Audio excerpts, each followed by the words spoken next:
Modul Pelatihan Dasar Calon PNS Judul Pelayanan Publik. Oleh Dr. Erwan Agus Purwanto, Dra Damayani Tiastianti, MKM. Dr. Andi Taufik, MC.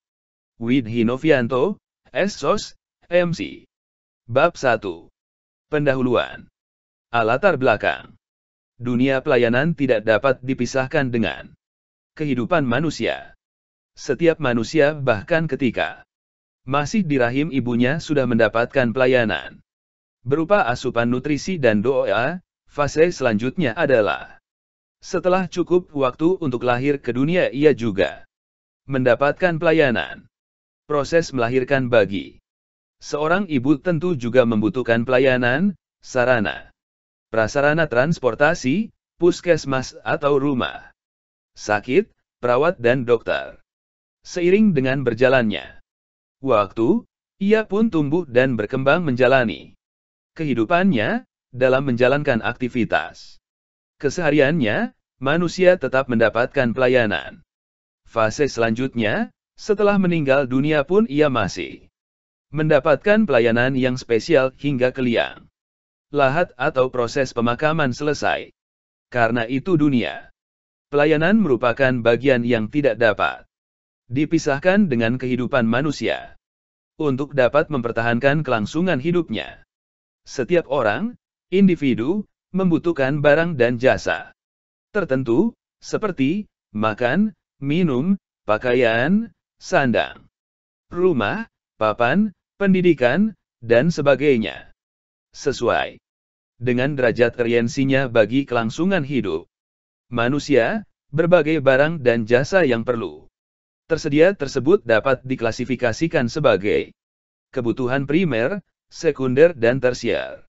Kebutuhan primer merupakan kebutuhan pokok, artinya barang jasa yang dibutuhkan individu tersebut harus tersedia atau pemenuhannya, konsumsinya, tidak dapat ditunda agar individu tetap dapat hidup.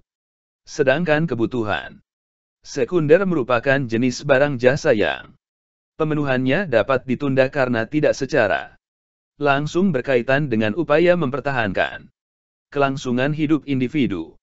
Individu-individu memenuhi kebutuhan barang jasa untuk menjaga kelangsungan hidup mereka dengan berbagai cara. Salah satu cara yang paling sering dipakai oleh individu untuk memenuhi kebutuhan hidupnya adalah melalui mekanisme pasar. Dengan cara ini individu-individu memenuhi kebutuhan hidup mereka dengan membeli barang jasa yang disediakan oleh pasar. Mekanisme pasar sebagai cara pemenuhan kebutuhan hidup individu memberikan banyak kemudahan karena sifatnya yang transaksional. Maknanya, selama barang jasa yang dibutuhkan oleh individu tersedia di pasar, ada produsen atau penjual yang menyediakannya, dan individu memiliki uang untuk membeli barang jasa yang dibutuhkannya, maka masalah individu untuk dapat memenuhi kebutuhan hidupnya dapat terselesaikan segera dengan membeli barang jasa yang mereka butuhkan.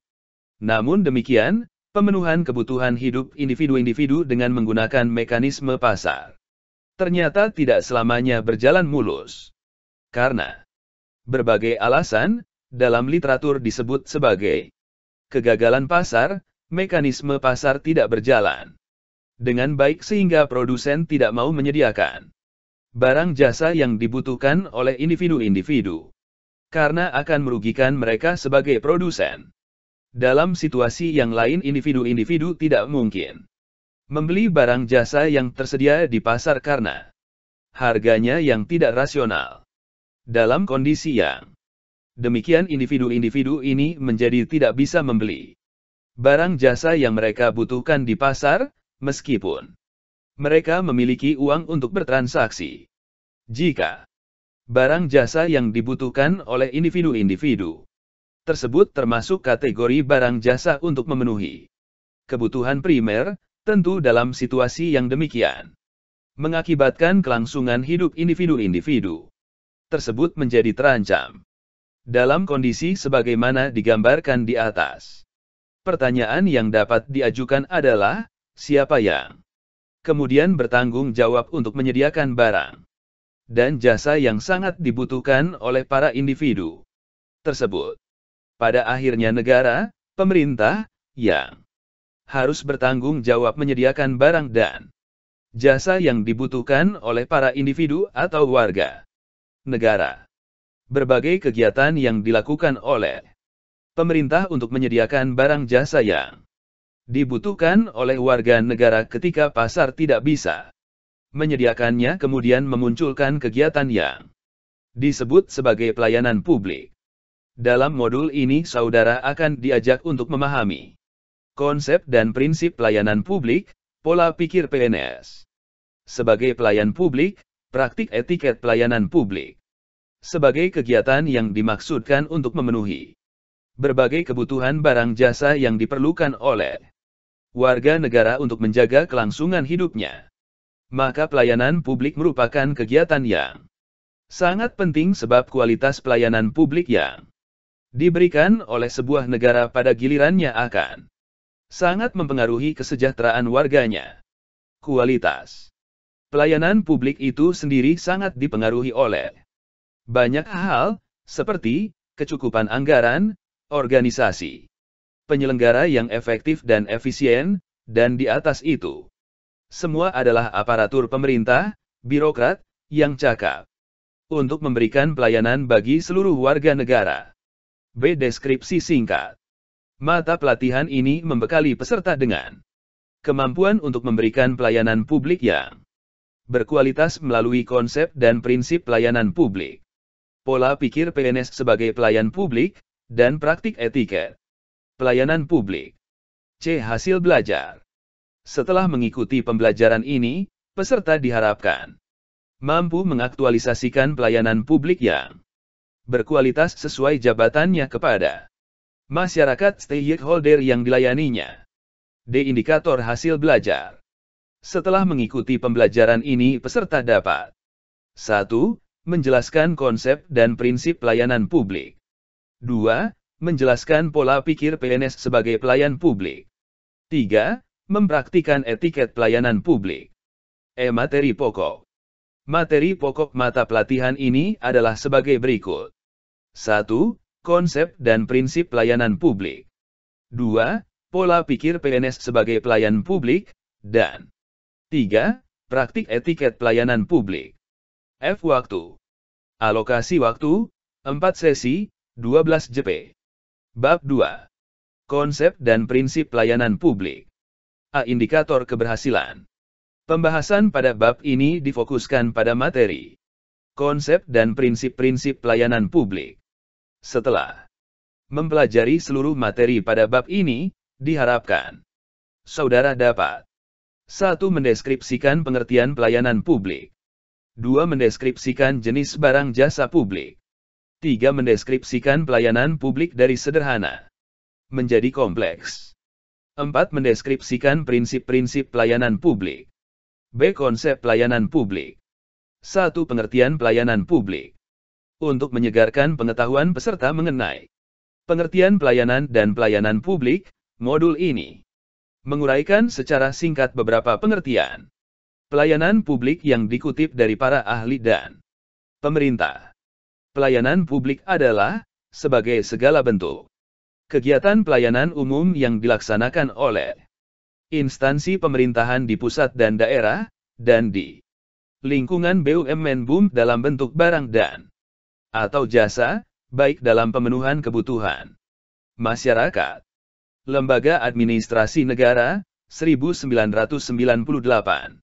Sementara Departemen Dalam Negeri menyebutkan bahwa pelayanan publik adalah suatu proses bantuan kepada orang lain dengan cara-cara tertentu yang memerlukan kepekaan dan hubungan interpersonal tercipta kepuasan dan keberhasilan.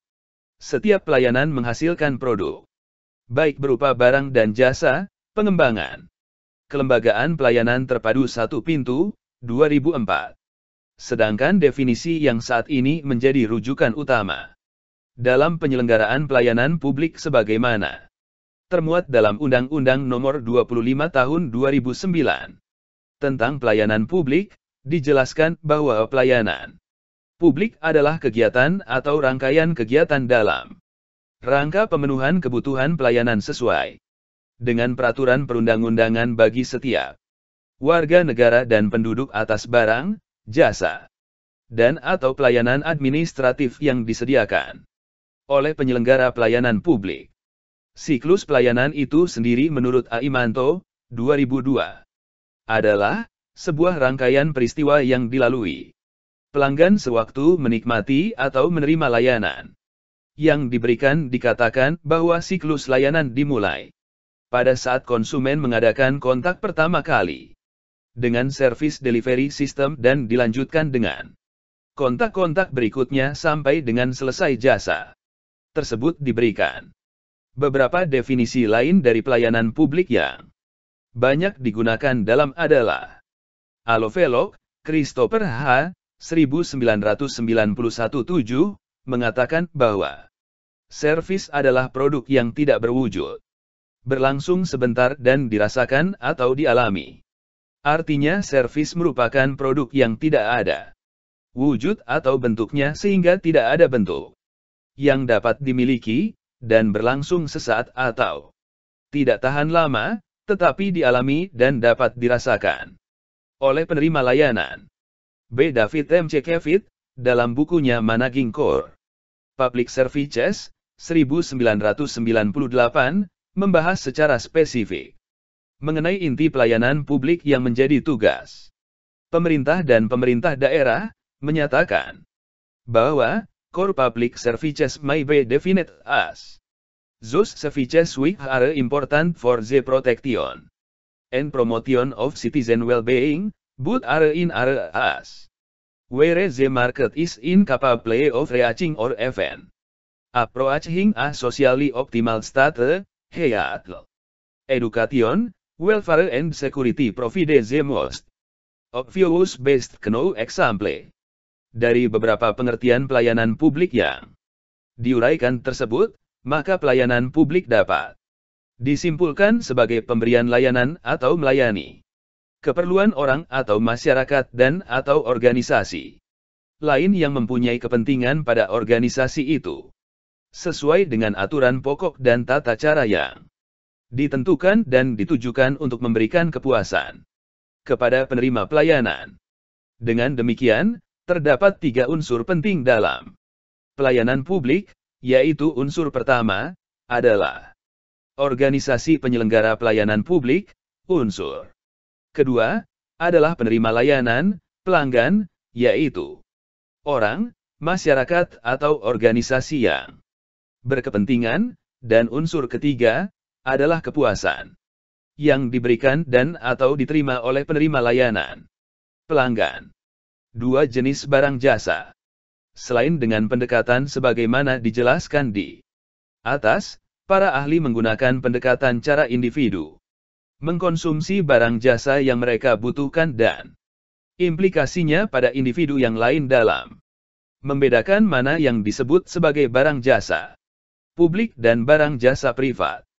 Menurut para ahli tersebut, barang jasa publik adalah barang jasa yang memiliki rivalitas, dan excludability.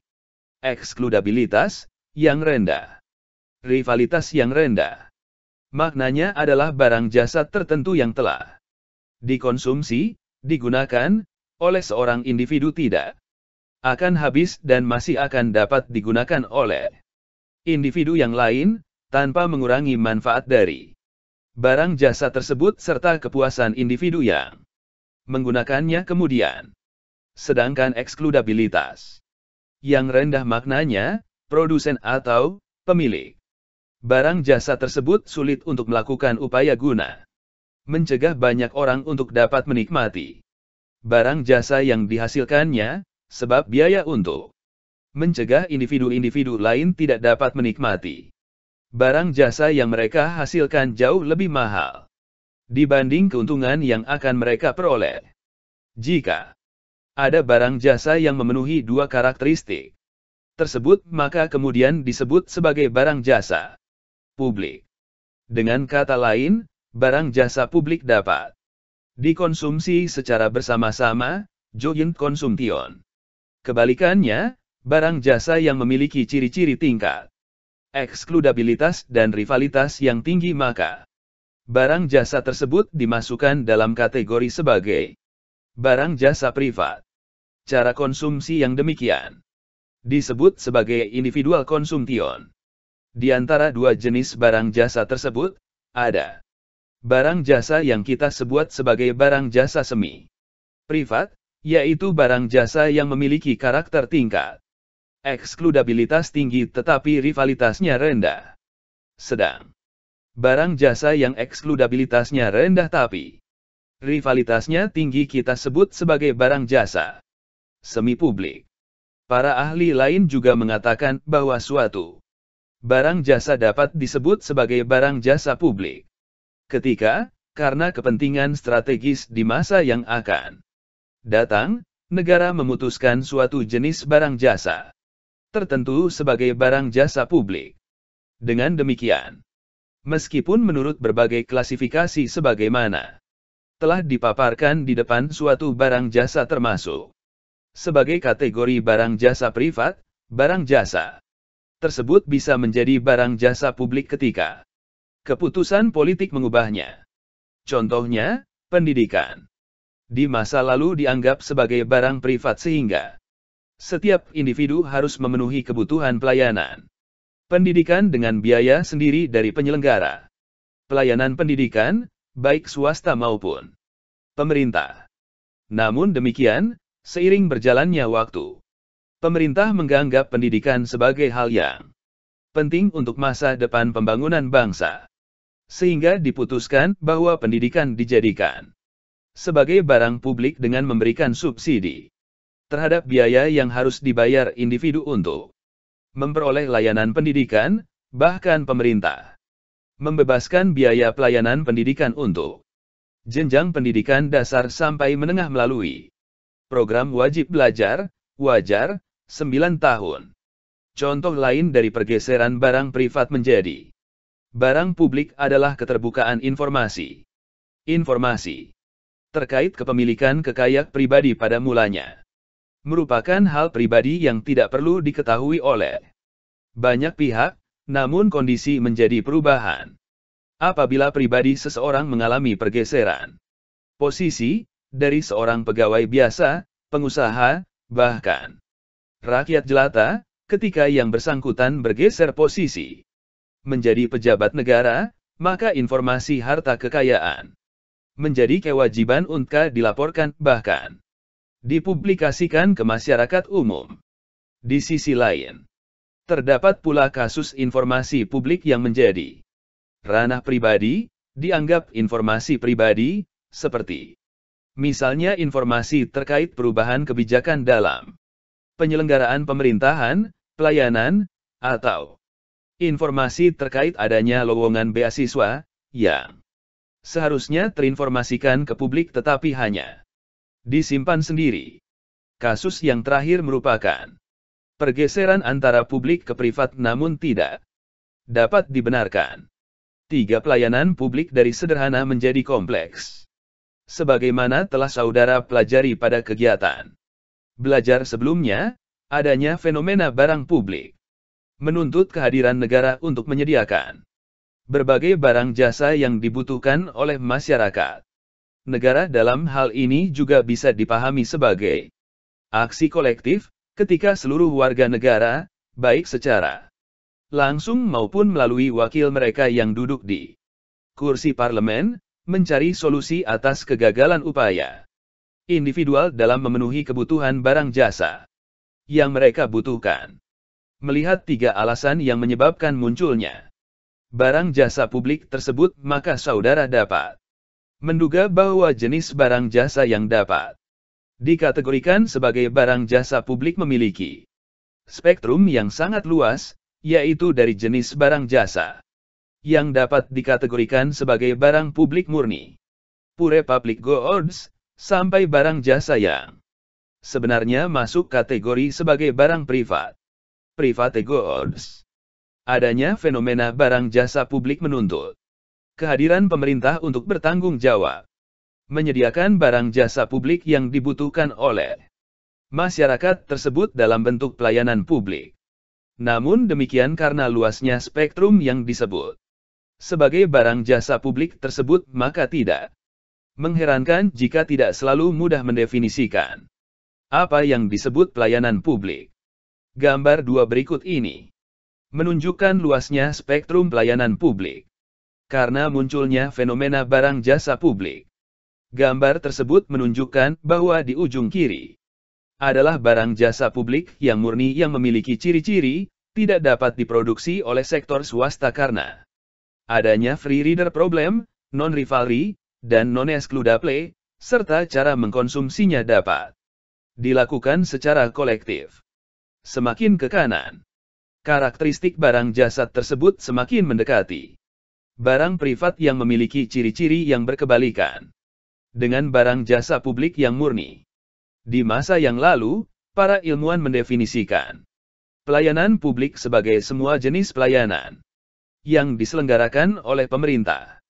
Pameo yang terkenal pada saat itu adalah whatever government does is public service. Artinya semua barang jasa publik yang dibutuhkan oleh masyarakat dan diselenggarakan oleh negara disebut sebagai pelayanan publik. Dwianto, 2010-14. Paradigma yang melihat pelayanan publik seperti ini sering disebut sebagai paradigma kuno atau Old Public Administration, OPA. Dalam paradigma OPA tersebut, negara dianggap sebagai satu-satunya lembaga yang paling mampu menyelesaikan segala persoalan yang dihadapi oleh masyarakat. Cara pandang yang demikian tidak mengejutkan karena pada saat itu, sektor swasta dan juga masyarakat sipil belum berkembang dan mampu menjadi alternatif untuk membantu pemerintah dalam menyelesaikan masalah publik.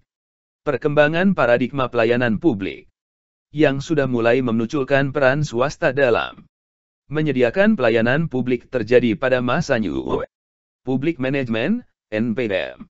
Pada masa ini para manajer pelayanan publik dan penyedia jasa layanan publik diprogram dan dididik untuk menjalankan pelayanan yang berorientasi pada keuntungan, profit. Karena itu misalnya pelayanan jasa seperti di rumah sakit yang dulu masih tinggi keberpihakannya kepada masyarakat dan cenderung gratis atau murah, berubah menjadi pelayanan yang untuk mendapatkannya harus dengan mengeluarkan sejumlah biaya yang cukup mahal. Beberapa negara Eropa seperti contoh di Inggris, akibat ketidakmampuan membayar asuransi kesehatan yang sangat mahal untuk mendapatkan pelayanan di rumah sakit, membuat banyak masyarakat tidak mampu berusaha mengobati penyakitnya sendiri tanpa mendapatkan pelayanan dari penyedia layanan kesehatan. Setelah kenyataan ini terungkap ke publik, maka banyak mempertanyakan serta menggugat keberadaan, posisi, peran dan tujuan pembentukan negara, birokrasi. Untuk menjawab tantangan tersebut muncullah paradigma baru pelayanan yang disebut New Public Service, NPS. Paradigma ini menekankan pentingnya keberadaan negara dalam menyiapkan pelayanan yang dibutuhkan oleh masyarakat.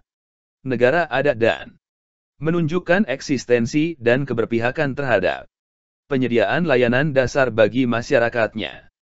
Di Indonesia, paradigma ini dapat dilihat melalui penyediaan layanan pendidikan dasar yang gratis, layanan kesehatan dasar dan di beberapa tempat, termasuk gratis opname sampai kelas 3 bagi masyarakat tidak mampu, dan banyak lagi layanan lainnya.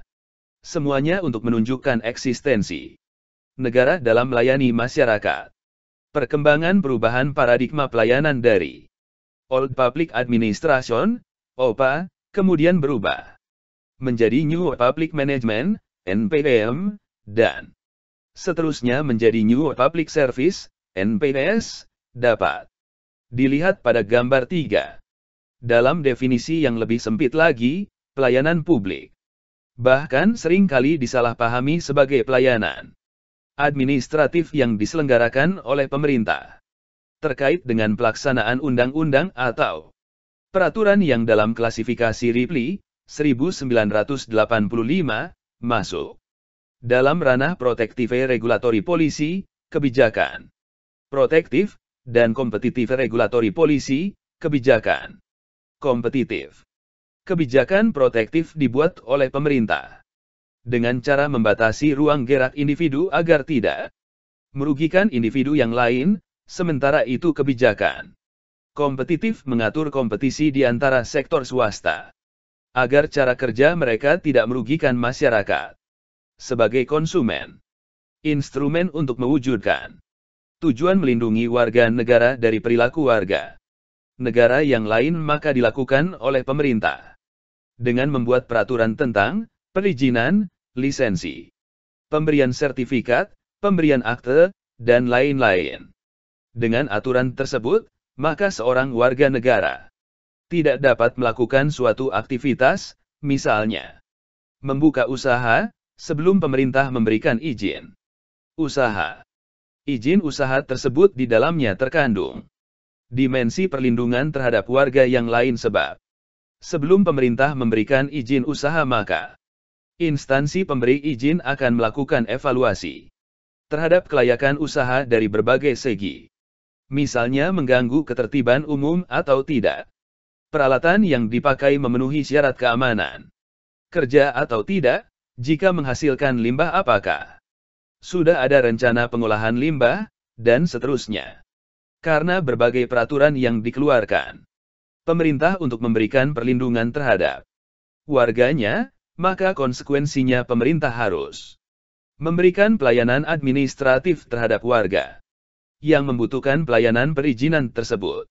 Sebagai contoh, karena undang-undang mensyaratkan setiap warga negara harus memiliki identitas kewarganegaraan, agar setiap warga negara memperoleh pengakuan dari negara akan hak-hak mereka, maka pelayanan publik kemudian dipahami sebagai pelayanan pengurusan kartu tanda penduduk, KTP. Sejenis dengan KTP, maka pelayanan publik juga diartikan sebagai pelayanan pengurusan surat izin mengemudi, SIM, surat izin usaha perdagangan, SIUP, surat izin mendirikan bangunan, IMB, pelayanan memperoleh paspor, DLL. Dalam kasus yang lain, pelayanan publik juga dipahami sebagai pelayanan penyediaan barang jasa publik yang pelaksanaannya dibiayai oleh anggaran pemerintah, baik APBN maupun APBD. Karena cara memahami pelayanan publik yang demikian, maka yang termasuk kategori sebagai pelayanan publik menjadi sempit.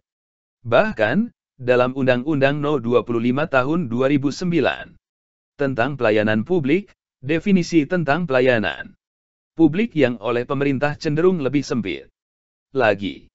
Dalam Undang-Undang No. 25 Tahun 2009 Pasal 1 Ayat 1, disebutkan bahwa pelayanan publik adalah kegiatan atau rangkaian kegiatan dalam rangka pemenuhan kebutuhan pelayanan sesuai dengan peraturan perundang-undangan bagi setiap warga negara dan penduduk atas barang, jasa, dan atau pelayanan administratif yang disediakan oleh penyelenggara pelayanan publik. Coba saudara perhatikan uraian berikut yang menjelaskan mengapa definisi pelayanan publik dalam UU No. 25 Tahun 2009 sangat sempit. Sebelum membaca uraian berikut, ada baiknya saudara membuka Undang-Undang No. 25 Tahun 2009 agar memahami persoalan yang akan didiskusikan dalam dua paragraf berikut. Pertama, ruang lingkup pelayanan yang disebut sebagai pelayanan publik sangat terbatas, yaitu sebagaimana diatur dalam Pasal 5 Ayat 2, yang menyebut bahwa pelayanan publik meliputi pendidikan, pengajaran, pekerjaan dan usaha, tempat tinggal, komunikasi dan informasi, lingkungan hidup, kesehatan, jaminan sosial, energi, perinstansi, pemerintahan, perhubungan, sumber daya alam, dan pariwisata.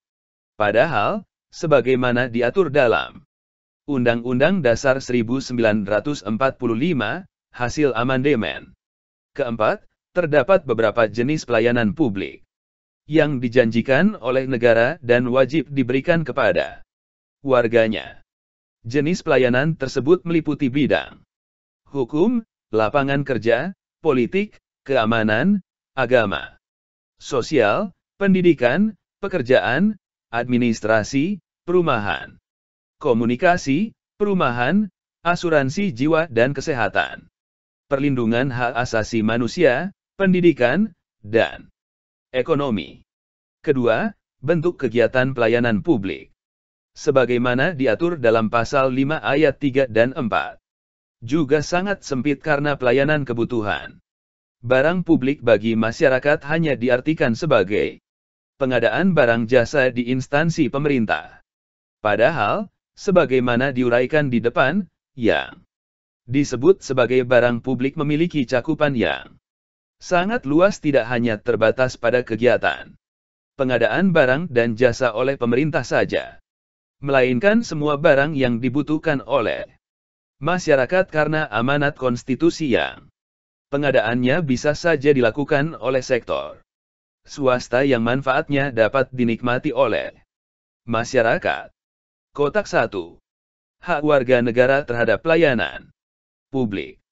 Coba saudara buka UUD 1945 dan dilihat secara cermat berbagai pasal yang mengatur hak-hak warga negara dan negara wajib memenuhinya dalam bentuk pelayanan publik.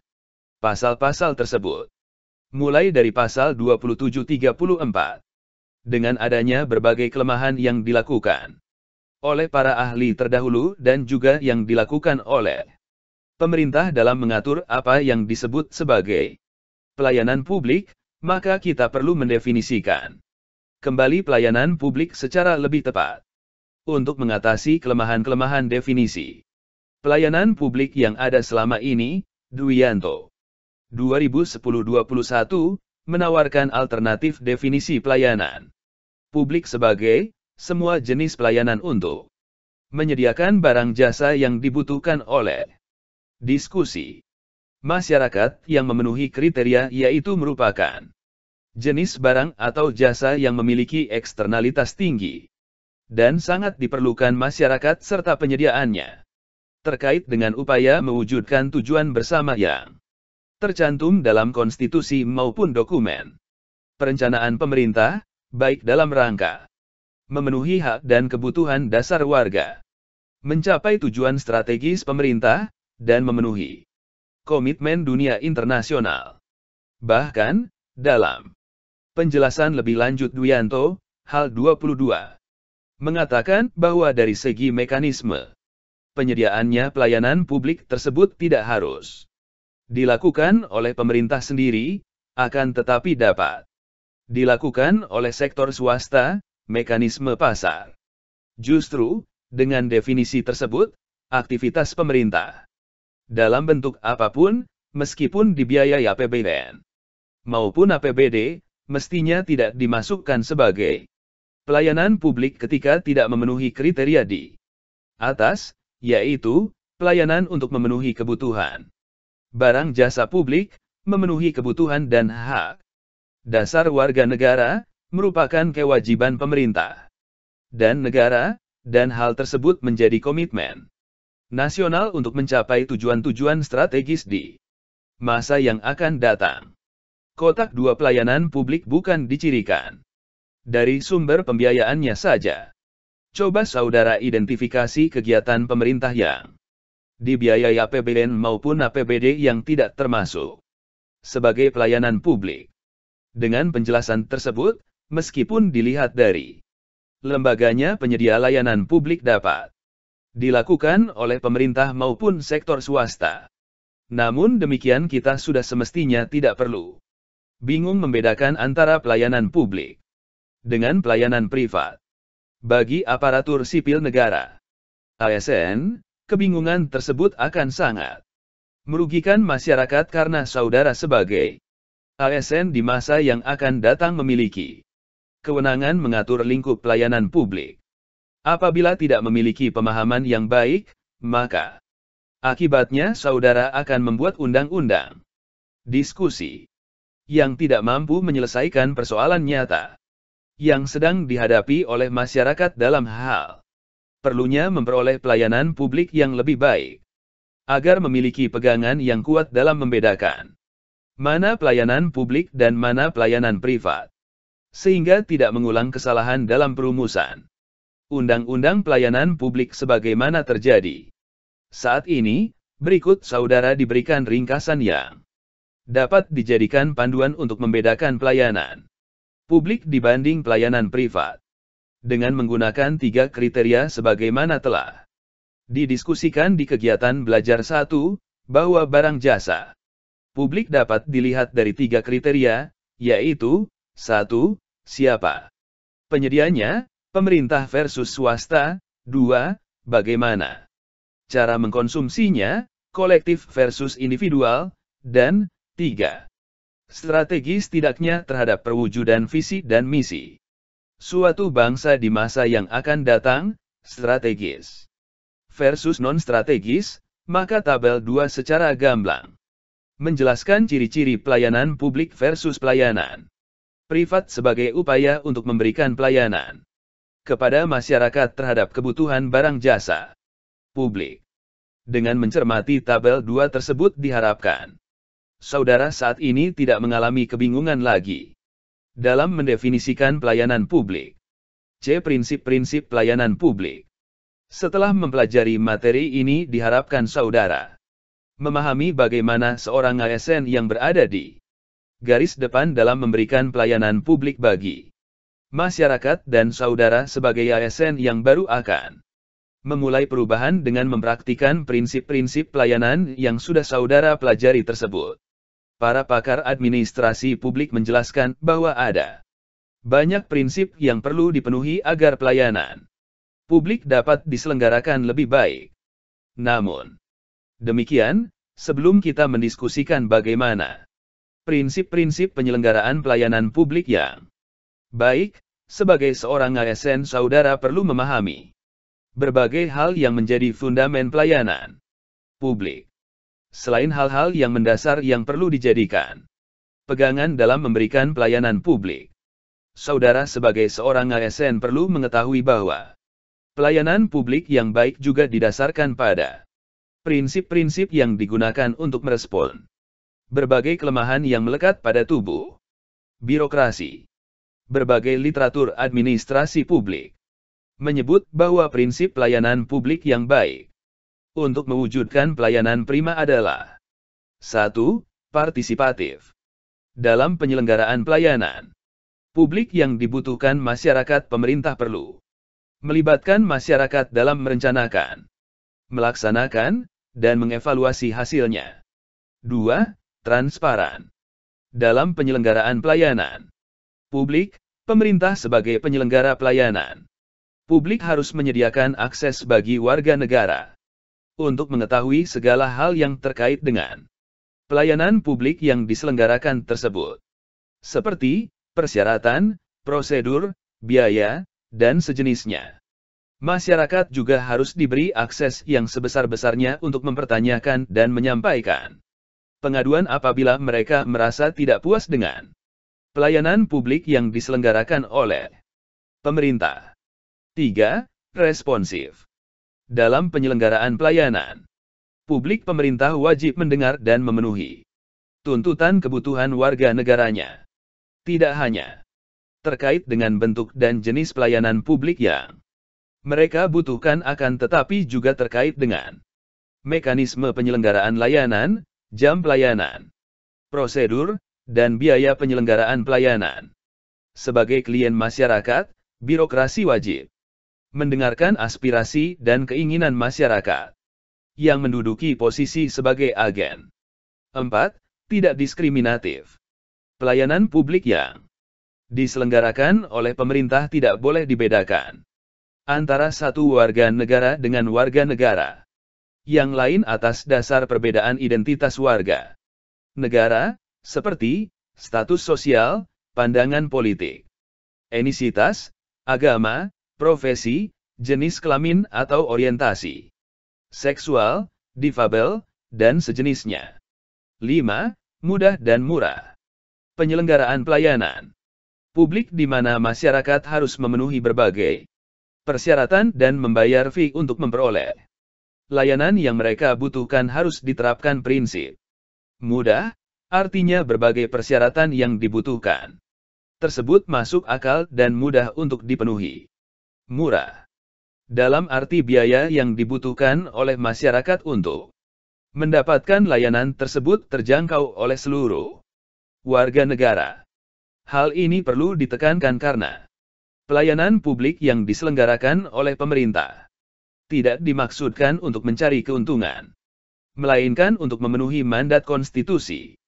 6. Efektif dan efisien.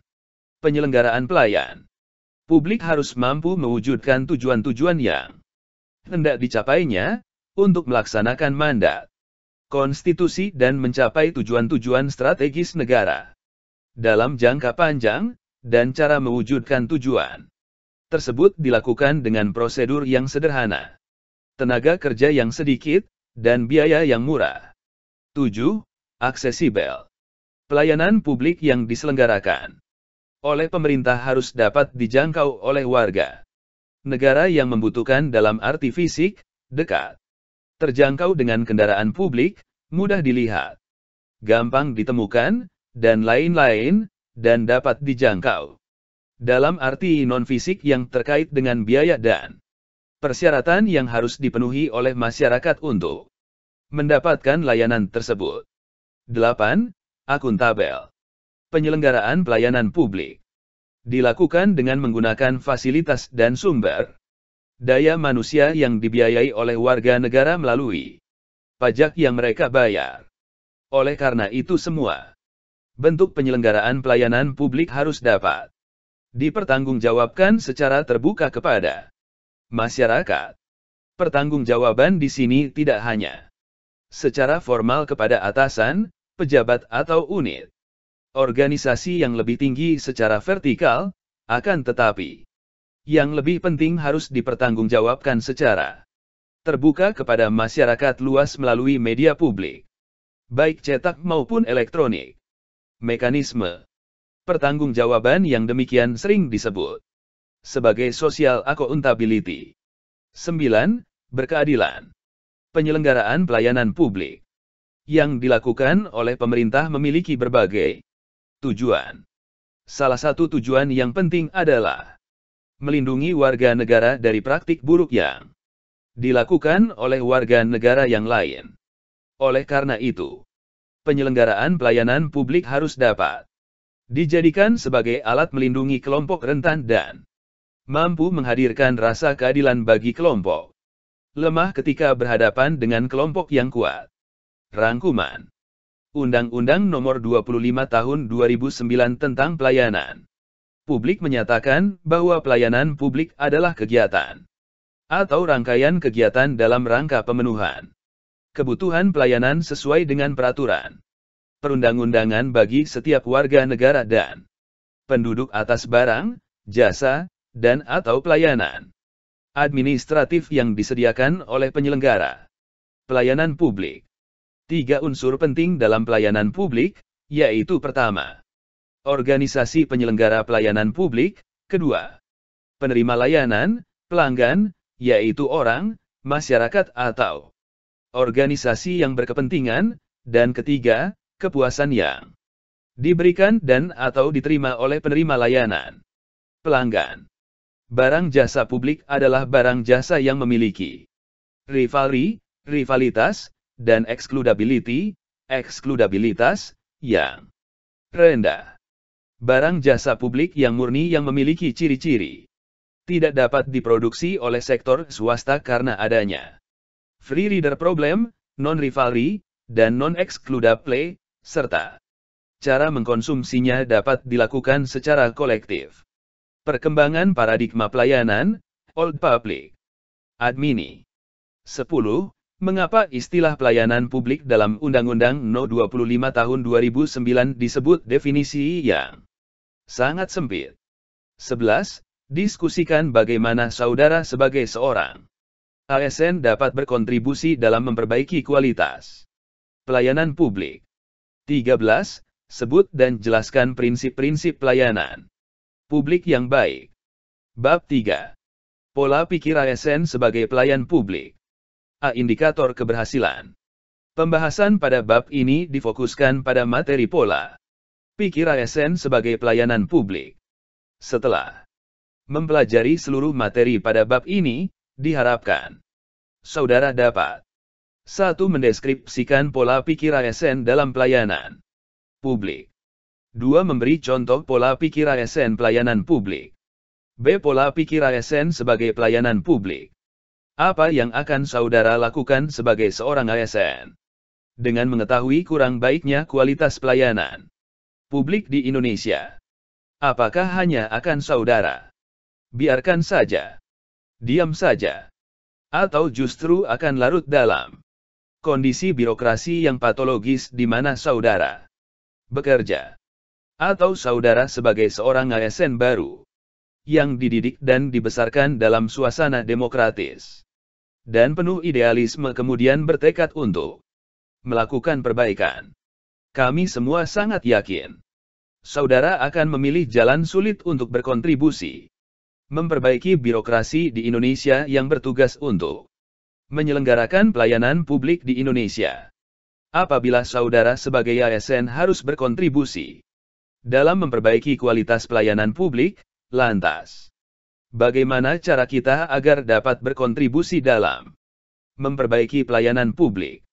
Kontribusi yang paling minimal adalah melalui tindakan-tindakan atau perilaku saudara sebagai seorang ASN.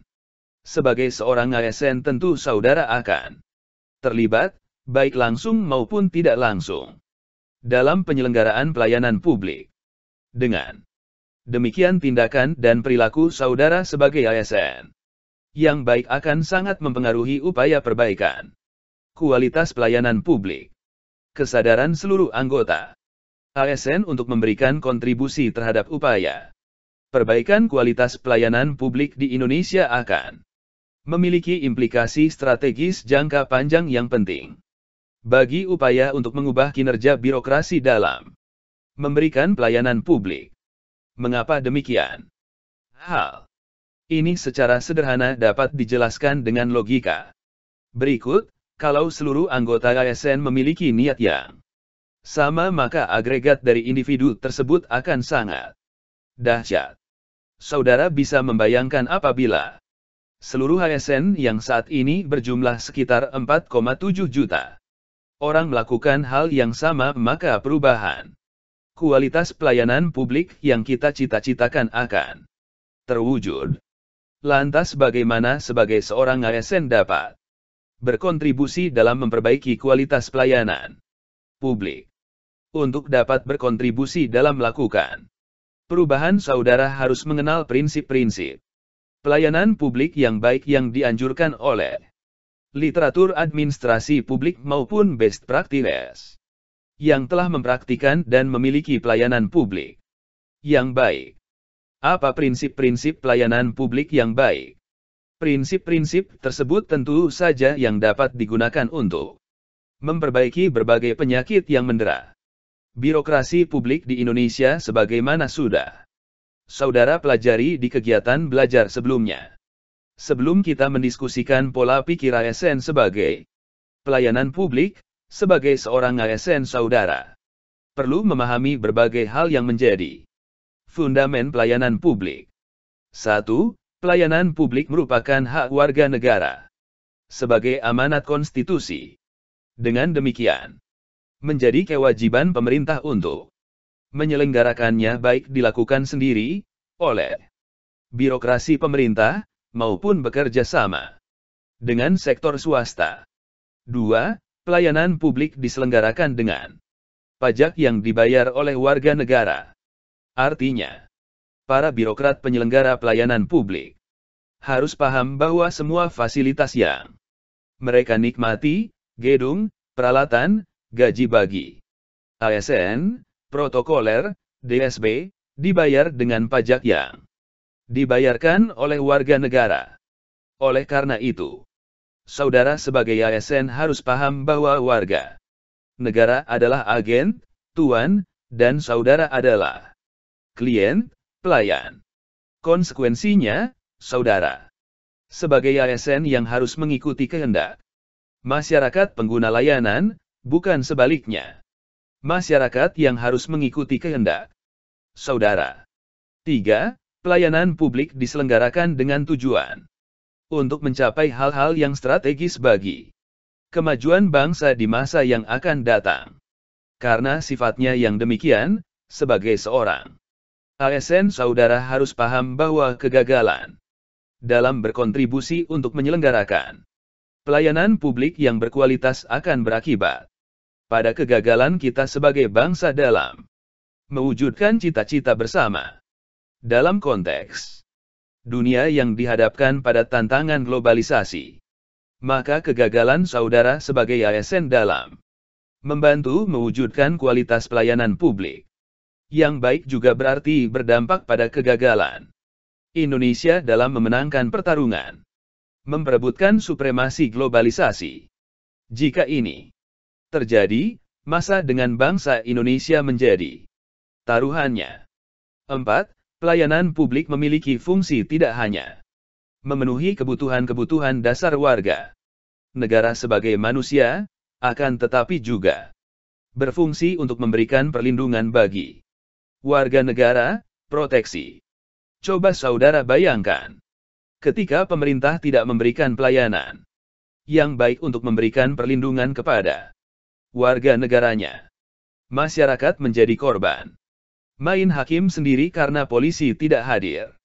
TKI menjadi korban kekejaman para tuan mereka di negara asing, bahkan ketika menginjakkan kaki di bandara tanah airnya sendiri karena pemerintah gagal memberikan pelayanan untuk melindungi mereka.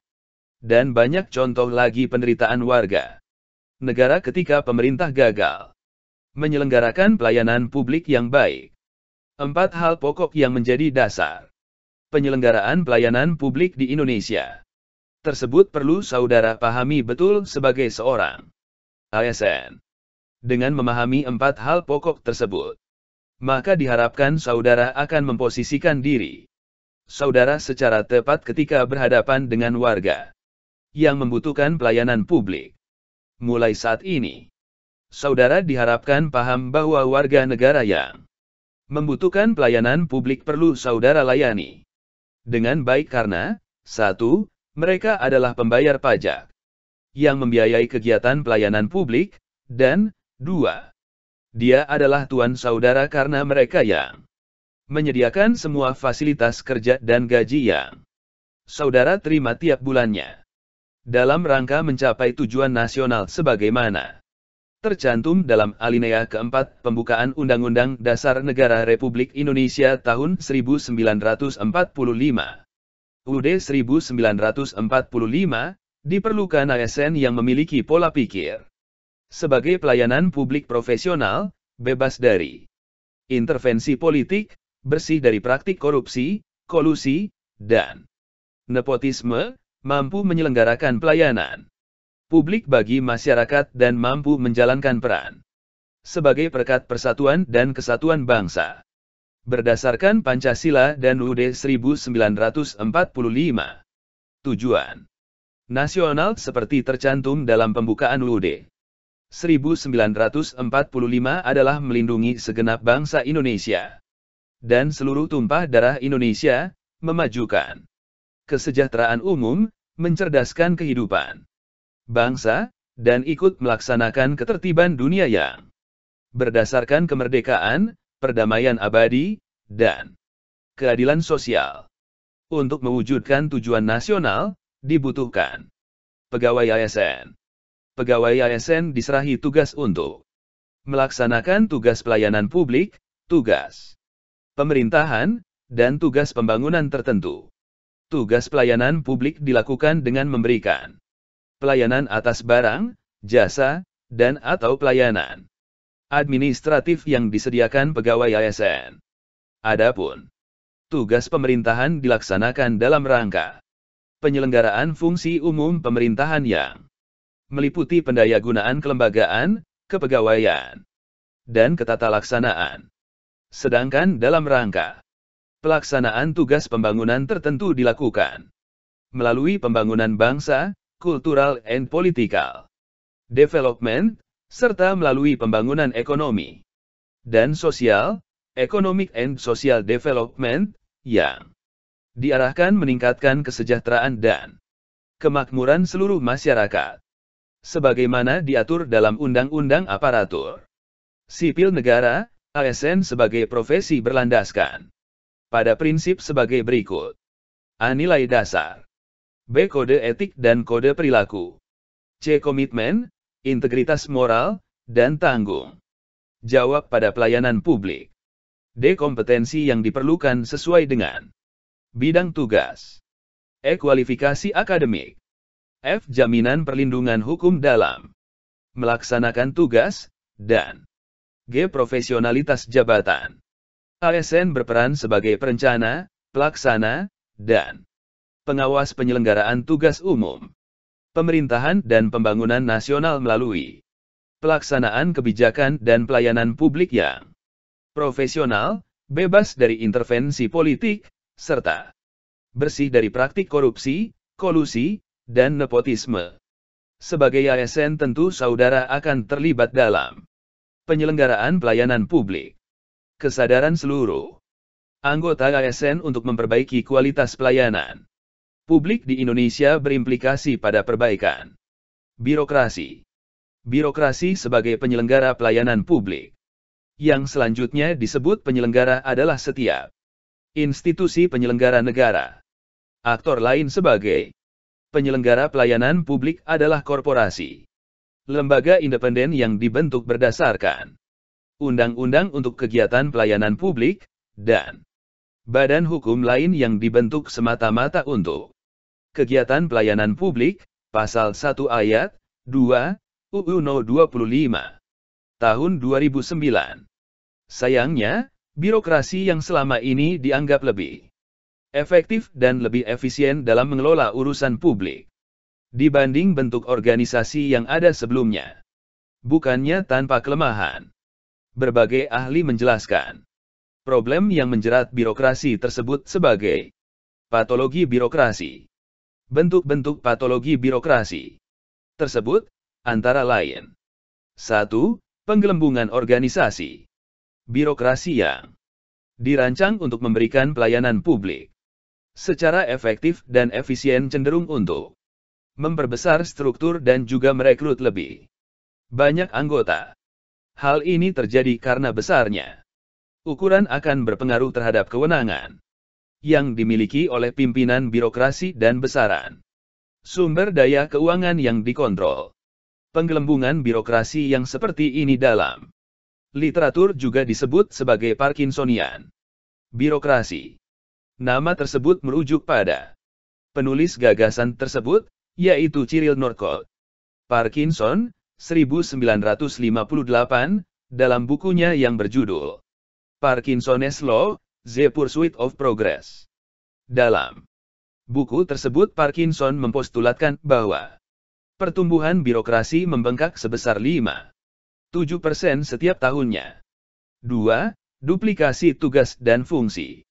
Birokrasi yang cenderung membengkak tersebut menimbulkan masalah lain berupa duplikasi tugas dan fungsi yang dijalankan oleh unit-unit dalam organisasi birokrasi tersebut.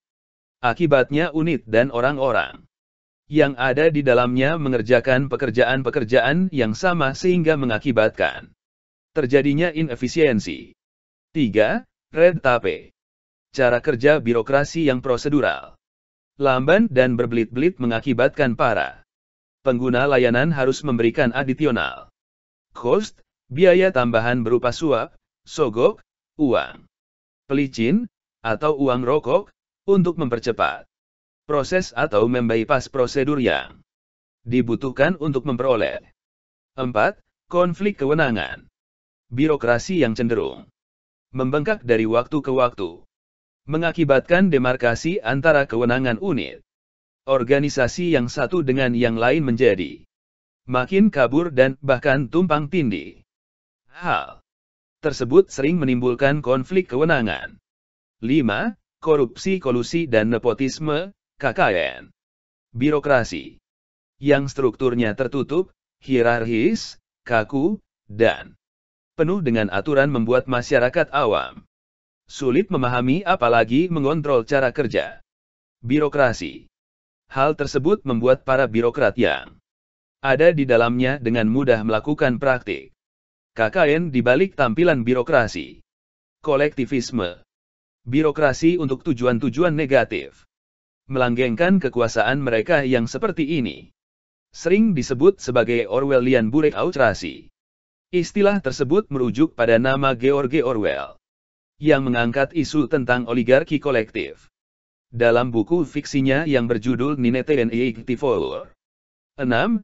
Enggan untuk melakukan perubahan dengan postur organisasi yang besar dan bekerja atas dasar berbagai peraturan yang rumit cenderung membuat birokrasi enggan untuk melakukan perubahan atau inovasi.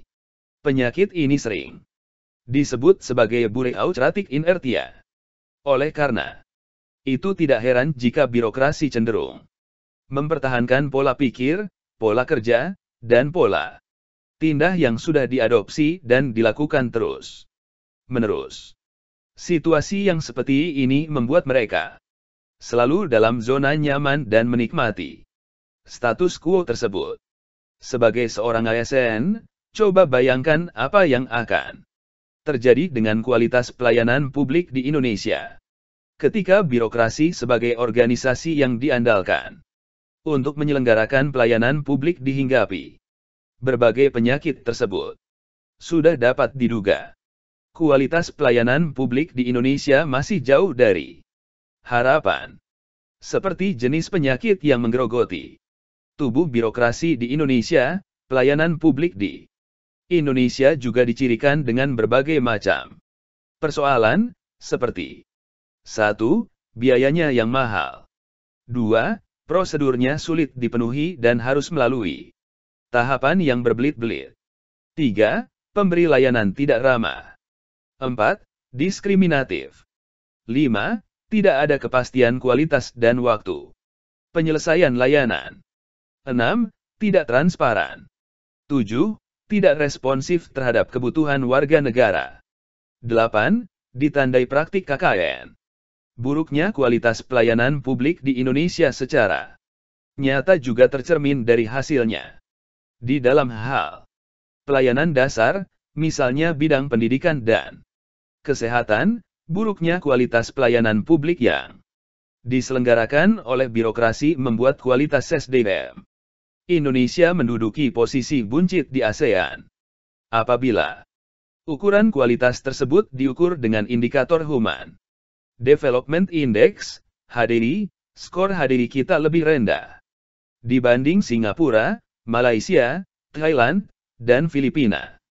Bukan hanya itu, studi yang dilakukan oleh program for International Student Assessment, PISA, untuk mengetahui kualitas pendidikan di seluruh dunia juga menempatkan Indonesia di ranking 64 dari 65 negara lain anggota PISA. Maknanya kualitas pendidikan di Indonesia merupakan yang terburuk kedua di dunia. Pelayanan publik dalam bidang kesehatan kondisinya juga tidak jauh berbeda dengan bidang pendidikan. Jika hasil pelayanan bidang kesehatan yang diselenggarakan oleh suatu negara dinilai dari peningkatan angka harapan hidup warga negaranya, maka rata-rata harapan hidup orang Indonesia adalah yang terendah dibanding Singapura, Malaysia, Thailand, dan Filipina.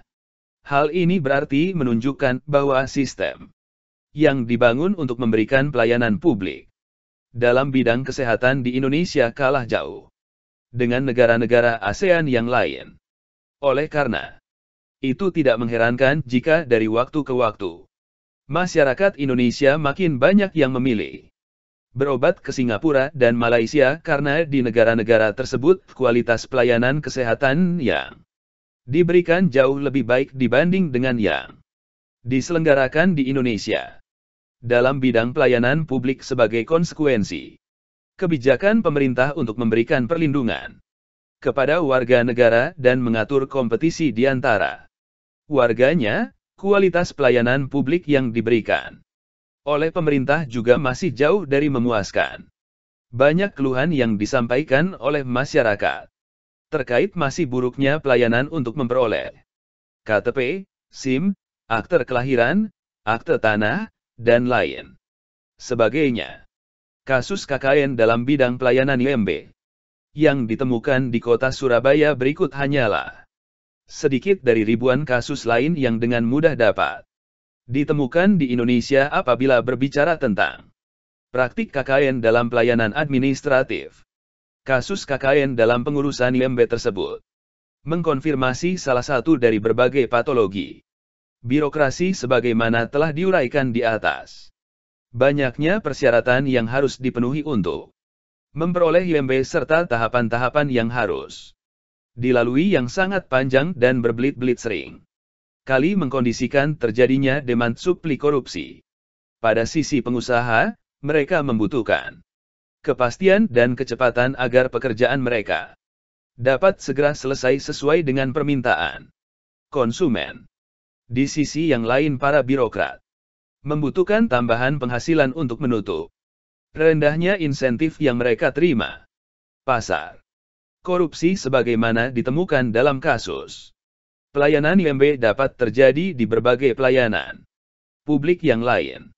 Semakin penting pelayanan publik tersebut, dalam arti implikasi keuntungan yang akan diperoleh dengan dikeluarkannya izin tersebut, maka semakin besar pula harga yang harus dibayar oleh masyarakat untuk memperoleh izin yang mereka butuhkan. Oleh karena itu tidak mengherankan apabila izin usaha dalam bidang pertambangan, investasi modal asing, dan berbagai izin usaha untuk perusahaan besar selalu ditemukan praktik korupsi di dalamnya.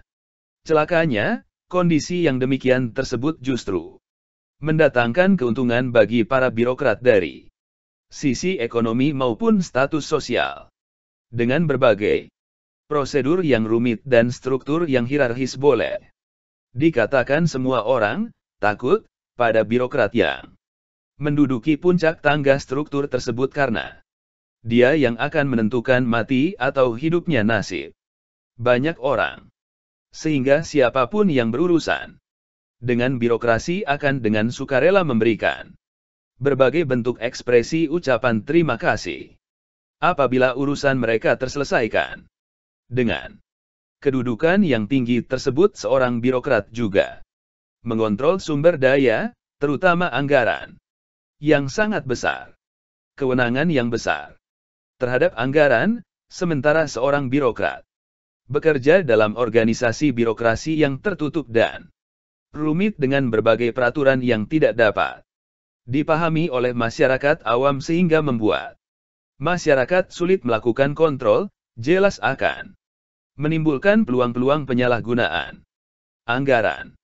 Oleh karena itu tidak mengherankan apabila cara kerja birokrasi yang demikian dipertahankan dari generasi ke generasi. Situasi demikian menimbulkan dorongan untuk menjaga status quo di kalangan para birokrat, sebab mereka terlanjur menikmati situasi yang ada. Karena telah melewati durasi waktu yang panjang, cara kerja birokrasi yang demikian kemudian terinternalisasi dan telah menjadi budaya birokrasi dan para birokrat yang ada di dalamnya.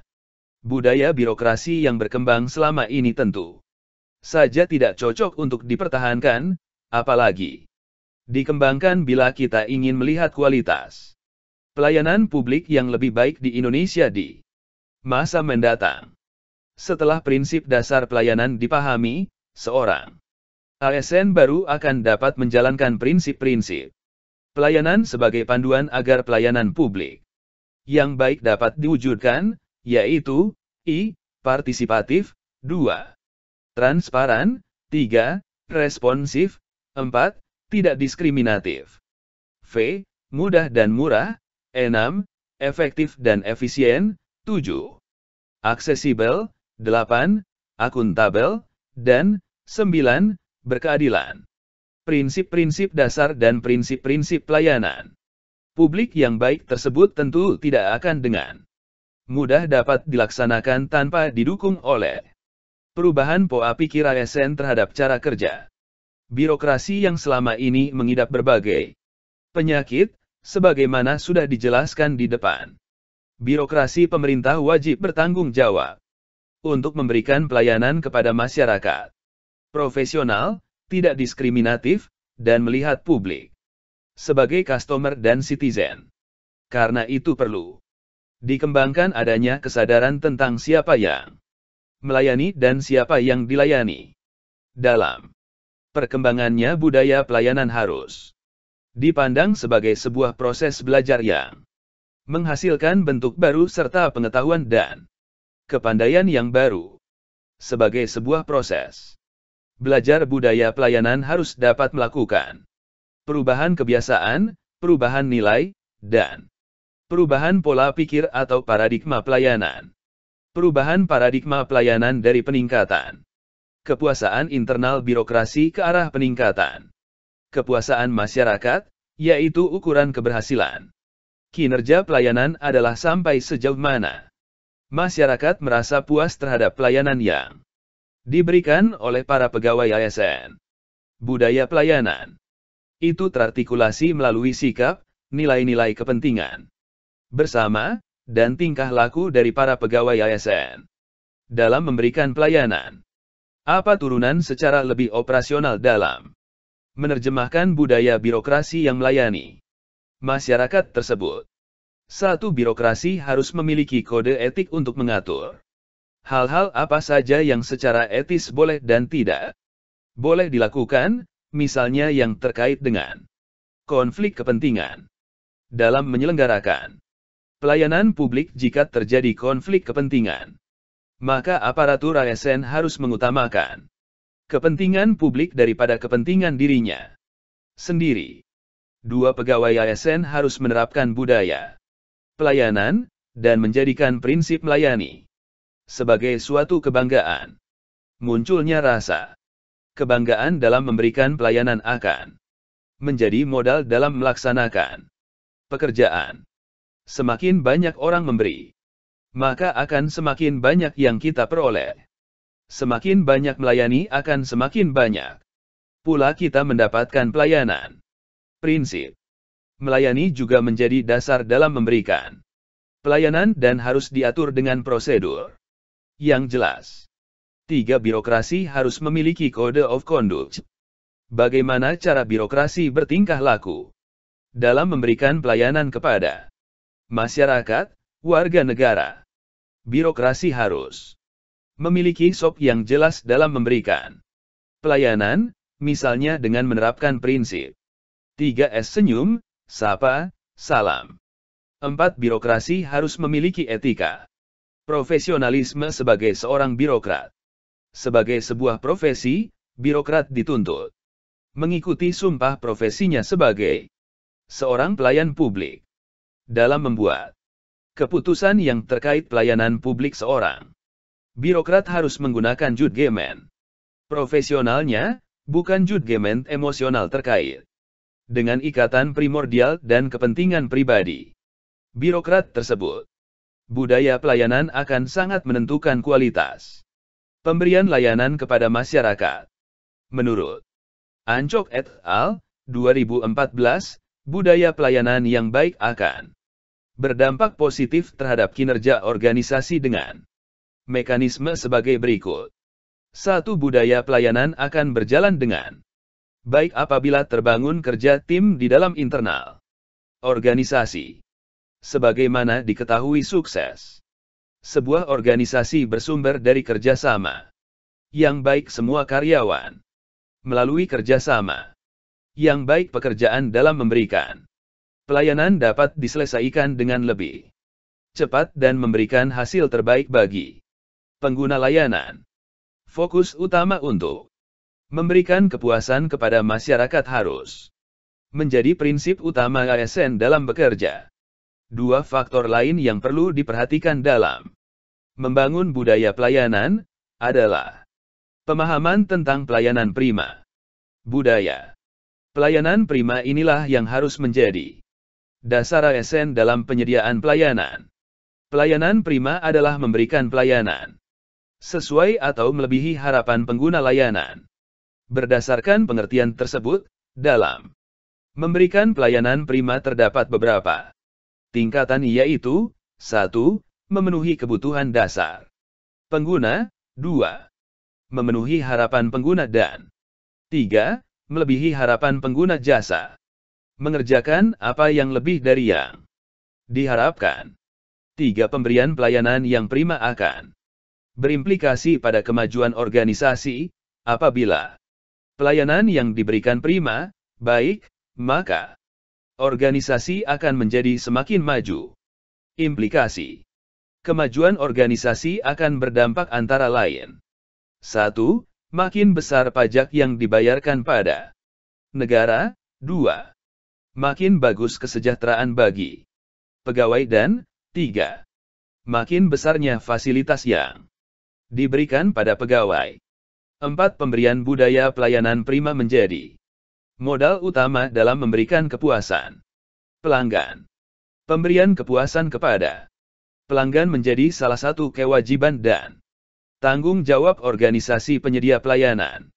Fokus kepada pelayanan merupakan modal utama untuk menunjukkan kinerja organisasi. Melalui pemberian pelayanan yang baik, pelanggan atau pengguna jasa layanan kita akan secara sukarela menginformasikan kepada pihak lain akan kualitas pelayanan yang diterima. Hal ini secara langsung akan mempromosikan kinerja organisasi penyedia pelayanan publik. Penilaian positif dari pelanggan menjadi semakin penting mengingat saat ini kita pelanggan turut menjadi penilai utama organisasi penyedia pelayanan publik.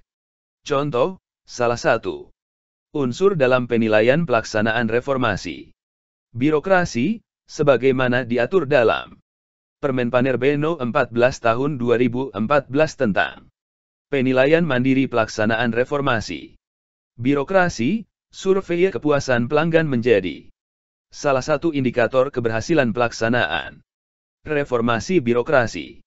Terkait survei kepuasan ini, diperkuat pula dalam Permenpanerbe No. 16 Tahun 2014 tentang survei kepuasan masyarakat, SKM. Implikasi yang akan muncul apabila terjadi ketidakpuasan pelanggan antara lain, setiap pelanggan yang tidak puas akan menceritakan tentang rasa ketidakpuasannya kepada pihak lain.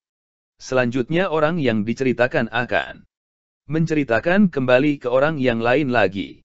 Apabila sudah terjadi semacam ini, akan sulit untuk melakukan pembersihan nama baik.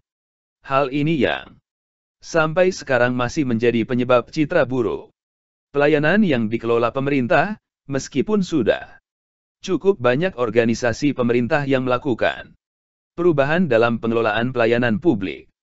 Beberapa perilaku pelayanan prima yang perlu dibudayakan dalam organisasi antara lain, 1.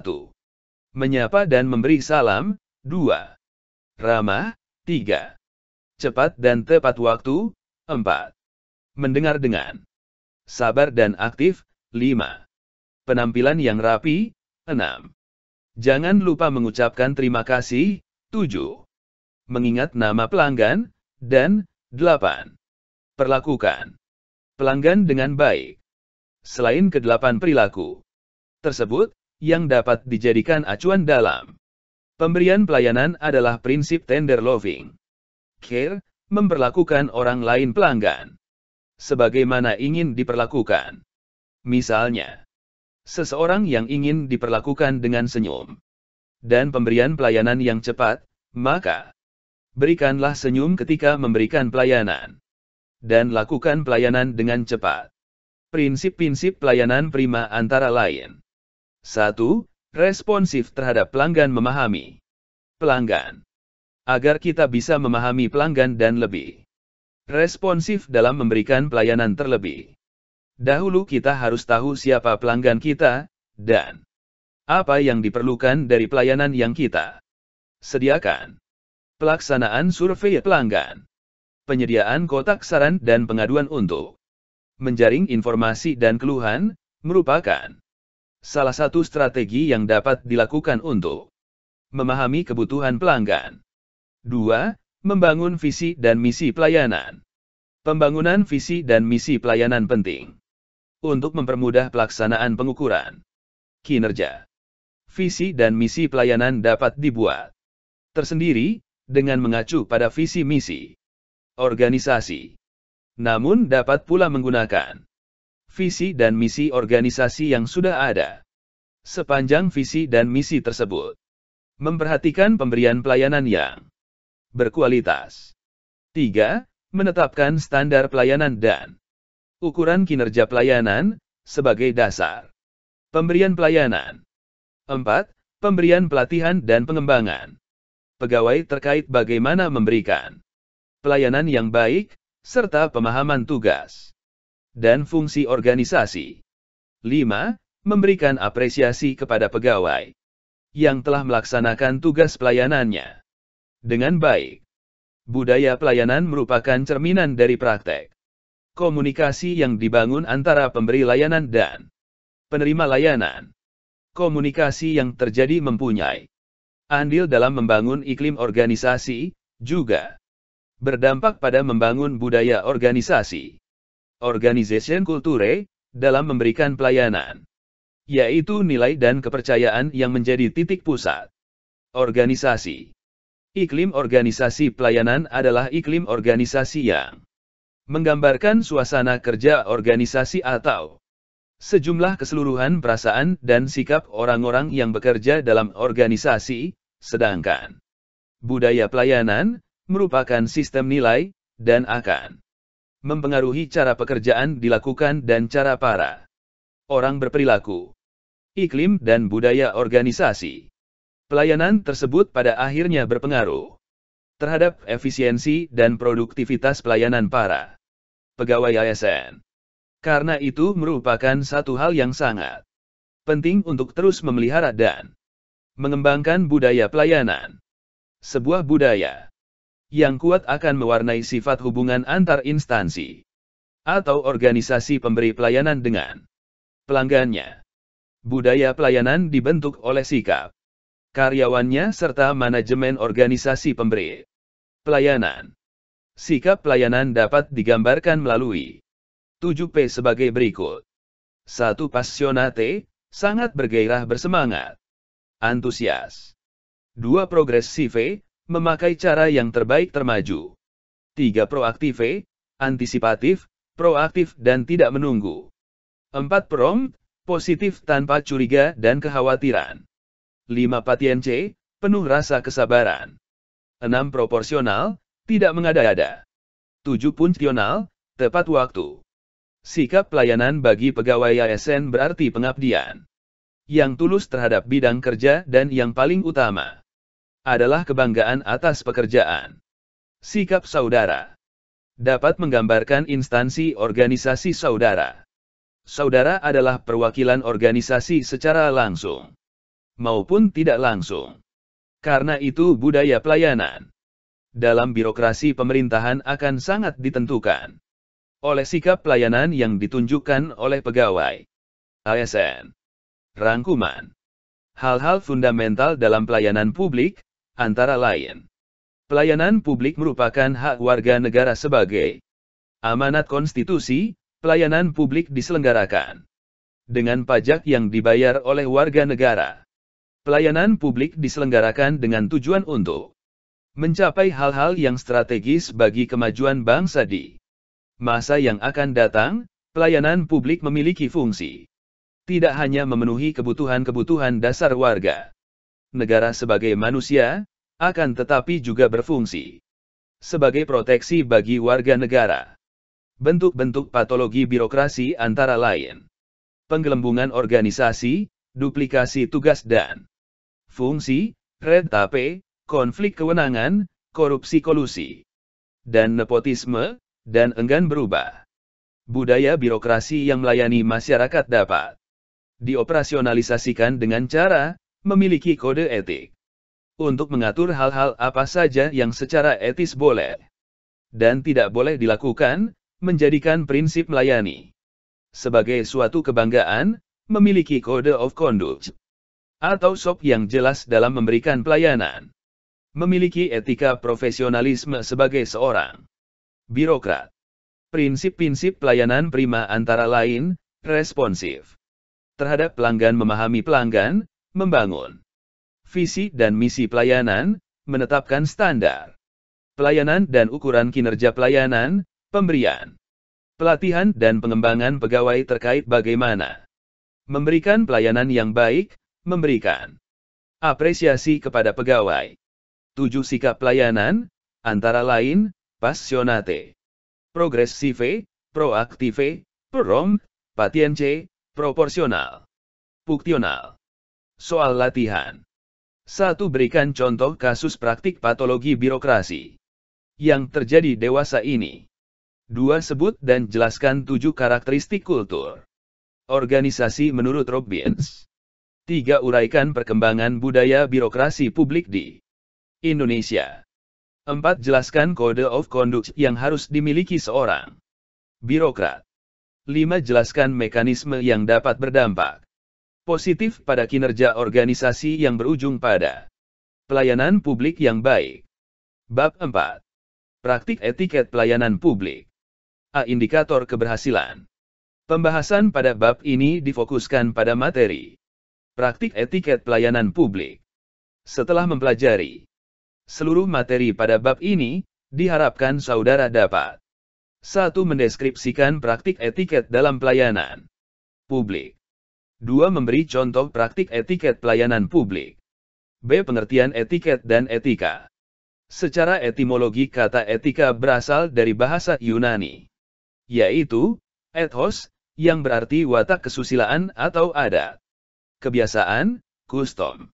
Etika biasanya berkaitan erat dengan perkataan moral yang merupakan istilah dari bahasa Latin, yaitu mos, dan dalam bentuk jamaknya mores, yang berarti juga adat, kebiasaan atau cara hidup seseorang dengan melakukan perbuatan yang baik, kesusilaan, dan menghindari hal-hal tindakan yang buruk. Sedangkan etiket berasal dari bahasa Perancis etiquette, yang berarti aturan sopan santun dan tata cara pergaulan yang baik antara sesama manusia. Biasanya, orang yang mengerti dan menghayati etiket akan lebih berhasil dalam pergaulan dan pekerjaan. Etiket mengajarkan kita untuk memelihara hubungan baik, bahkan memikirkan kepentingan dan keinginan orang lain. Pemahaman tentang etiket dapat dijadikan alat pengendali. Hal ini juga membuat diri kita disegani, dihormati, disenangi, percaya diri, dan mampu memelihara suasana yang baik di lingkungan. Seringkali dua istilah tersebut disamakan artinya, padahal perbedaan antara keduanya sangat mendasar. Dari asal katanya saja berbeda, yakni ethics dan etiquette. Etika berarti moral, sedangkan etiket berarti sopan santun. Namun meskipun berbeda, ada persamaan antara keduanya, yaitu keduanya menyangkut perilaku manusia. Etika dan etiket mengatur perilaku manusia secara normatif, artinya memberi norma bagi perilaku manusia dan dengan demikian menyatakan apa yang harus dilakukan atau tidak boleh dilakukan. Perbedaannya etika dan etiket menurut Bertens, 2007. Antara lain, A. Etiket menyangkut cara suatu perbuatan harus dilakukan manusia.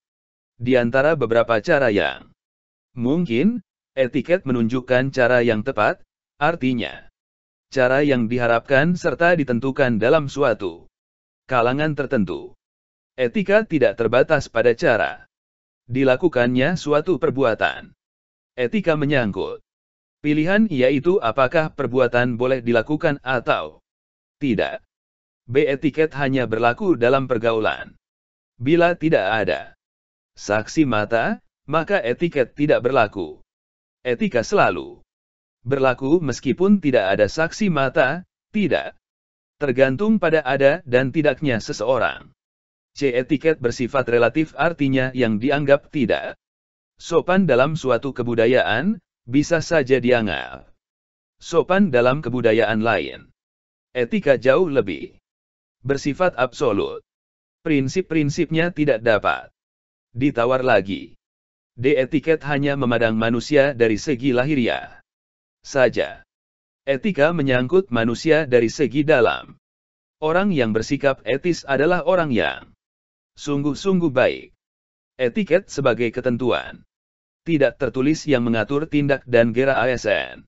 Dalam melayani pengguna jasa sangat perlu mendapat perhatian dari organisasi dengan tujuan 1. Untuk menciptakan keakraban, keramah tamahan, dan menjaga sopan santun pelayanan. 2. Untuk dapat menyenangkan dan memuaskan pengguna jasa. 3. Untuk membina dan menjaga hubungan baik dengan pengguna jasa. 4. Untuk tidak menyinggung perasaan pengguna jasa. 5. Untuk dapat menjadi daya tarik, termasuk membujuk atau mempertahankan kepuasan pengguna jasa. Etiket pelayanan yang perlu diperhatikan oleh ASN terhadap pengguna jasa pada umumnya adalah sebagai berikut. A. Sikap perilaku. B. Ekspresi wajah. C. Penampilan. D. Cara berpakaian. E. Cara berbicara. F. Cara mendengarkan. G. Cara bertanya. Beberapa kata kunci yang perlu diketahui dan dilaksanakan dalam praktek pelayanan kepada pengguna jasa antara lain. A. Atensi. B. Senyum. C. Salam. D. Tolong. E. Maaf. F. Terima kasih. C. Dasar-dasar etiket. Dalam pemberian pelayanan kepada pengguna jasa ada beberapa dasar etiket yang seharusnya dilakukan oleh ASN. Alam, 1989, Simongkir, 1982, yaitu A. Politenes, yaitu sikap sopan yang harus diperlihatkan kepada pihak lain dalam suatu komunikasi antara lain. 1. Perlu diatur kata-kata yang akan diucapkan. 2. Penyampaian kata-kata lemah lembut. 3. Tidak menggunakan kata-kata yang meremehkan orang lain. 4. Jauhilah menggunakan kata kamu, tetapi gunakan kata Anda Bapak Ibu. 5. Menyambut pengguna jasa dengan salam dan tegur sapa yang ramah. 6. Sesama ASN saling tegur sapa.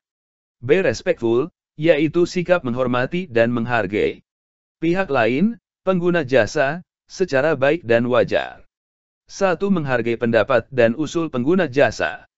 2. Mematuhi perintah atasan dan tidak suka membantah. 3. Seorang atasan hendaknya juga mau mendengar pendapat bawahan.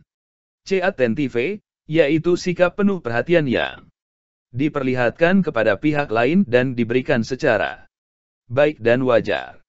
1. Mendengar dengan sungguh-sungguh apa yang dikatakan pengguna jasa.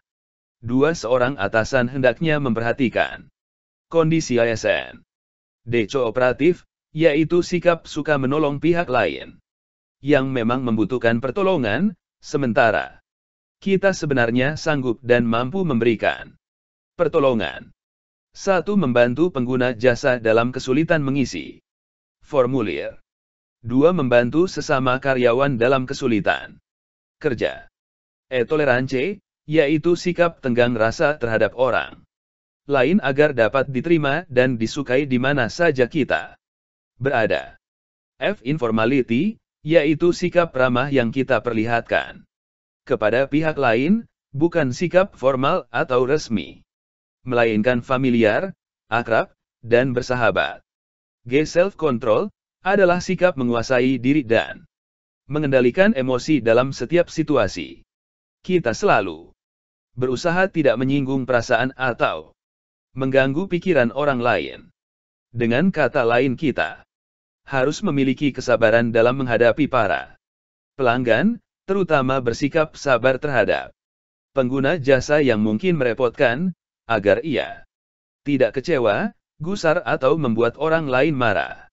Sebaliknya, kita sama sekali tidak terpancing oleh sikap emosional pihak yang kita hadapi.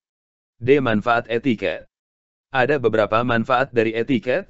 Alam, 1989. Simon-Kir, 1982, yaitu A. Komunikatif adalah memudahkan berhubungan baik dengan setiap orang dan pandai membaca situasi. 1. Dapat membantu dalam berkomunikasi dengan pengguna jasa, sesama pegawai, dan dengan atasan. 2. Dapat mengenali kesukaan lawan bicara. 3. Banyak mendengarkan lebih baik daripada banyak bicara, karena akan memperoleh banyak masukan dari pihak lain. B. Atraktif adalah mampu mencari bahan pembicaraan tanpa melukai perasaan pihak lain. Dengan diimbangi sense of humor yang tinggi. Kemampuan atraktif ini dapat kita peroleh dengan berbagai cara, antara lain. 1. Banyak membaca pengetahuan umum dengan tujuan dapat memberikan wawasan yang luas. 2. Rajin mengikuti perkembangan dunia sehingga dapat memperkaya informasi. 3. Tekun membaca sejarah tokoh dunia yang sukses di bidangnya masing-masing agar dapat memotivasi diri sendiri. 4. Tidak mudah tersinggung dengan bersikap dewasa dan pemaaf. C. Respectable adalah lebih dahulu kita menghargai orang lain dan jangan menuntut untuk dihargai orang lain terlebih dahulu. 1. Hati-hati menjaga perasaan orang lain. 2. Menjaga panggilan yang terhormat bagi orang lain. 3. Tahu apa yang menjadi tabu. D. Self-confidence adalah untuk memupuk kepercayaan dan keyakinan pada diri sendiri dalam setiap situasi. Untuk itu, kita memerlukan beberapa kegiatan, antara lain. 1. Tekun membaca pengetahuan umum. 2. Berani melakukan diskusi. 3. Ikhlas dan terbuka dalam menerima kritik dan saran dari orang lain. 4. Bergaul dengan berbagai lapisan masyarakat. Praktik etiket pelayanan. 1. Etiket dalam menyampaikan salam dan tegur sapa. Salam berarti pernyataan dari seseorang kepada orang lain atau dalam bahasa Inggris, greeting. Ucapan salam merupakan tegur sapa yang mutlak diperlukan dalam pergaulan, baik pergaulan biasa apalagi pergaulan terhormat. Setiap bangsa, suku, dan kelompok pergaulan memiliki salam dengan keunikan dan keragaman masing-masing, dan salam pun dapat disampaikan tanpa kata-kata, hanya dengan gerakan tertentu atau mimik wajah tertentu. Salam dan tegur sapa merupakan pintu gerbang pergaulan. Tanpa salam dan tegur sapa berarti akan tertutupnya sebuah tujuan, dan merupakan hambatan besar dalam berkomunikasi. Ucapan salam dan tegur sapa bukanlah berarti mengucapkan kata-kata yang sudah menjadi ketentuan saja, namun salam dan tegur sapa dapat diperlihatkan dengan sikap, mimik, dan gerak-gerik tertentu. Salam dan tegur sapa bermanfaat untuk memulai suatu komunikasi, sedangkan komunikasi mutlak diperlukan dalam aktivitas pelayanan yang berhubungan dengan pelayan jasa. Sambutlah kedatangan pengguna jasa dengan hangat, sopan, dan komunikatif. A. Bagaimana harus bersikap? Ucapan salam adalah pembuka simpati dalam pandangan pertama. Ingatlah kesan pertama merupakan penentu lancar atau tidaknya komunikasi.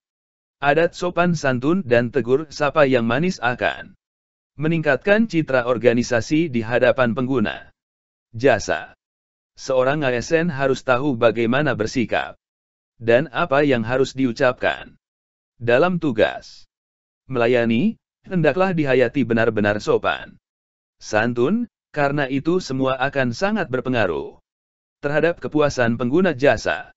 B. Apa yang tidak boleh dilakukan? Sebagai ASN harus tahu apa yang harus dilakukan dan apa yang tidak boleh dilakukan, karena hal ini menyangkut nama baik instansi pemerintah. Dalam kondisi apapun, pelanggan atau pengguna jasa jangan sampai tersinggung perasaannya. Ia boleh kecewa oleh suatu peraturan yang berlaku, tetapi ia jangan sampai kecewa dan tersinggung oleh sikap ASN dalam memberikan pelayanan. Karena itu harus diingat beberapa hal yang tidak boleh dilakukan. A tetap duduk dalam sikap tidak acuh, apalagi dengan wajah yang tanpa senyum dan angker. Ingat, seseorang ASN yang memberikan pelayanan tidak membutuhkan wibawa dalam menghadapi publik. Karena ia bukan penjaga keamanan yang harus menjaga ketertiban para pengguna jasa. B. Berbicara dengan pengguna jasa, sementara mulut mengunyah sesuatu atau rokok masih terselip di bibir. C. Menggunakan kata, Anda, atau, saudara, untuk pengganti orang kedua, apalagi, kamu, atau engkau. Karena kata-kata ini mengandung makna meremehkan lawan bicara. D. Berbenah diri di ruang pelayanan, rapikanlah diri dulu di ruang khusus, berkacalah seteliti mungkin. E. Memperlihatkan roman muka yang suram dan mendung, bagaimanapun sedang merasa jengkel kepada seseorang, atau sedang dirundung malang. F. Memandang pengguna jasa dengan air muka rasa jijik, hanya karena pengguna jasa tersebut berpenampilan jorok. G. Mengucapkan kata, HA, sebagai isyarat bahwa kurang mengerti atau kurang mendengar apa yang dikatakan pengguna jasa, apalagi membentak. Pengguna jasa disertai kata, ulangi. 2. Etiket bersalaman berjabat tangan.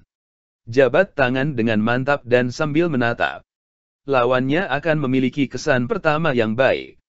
Di bawah ini beberapa gaya berjabat tangan yang akan kami jelaskan. A. Berjabat tangan dengan lemah.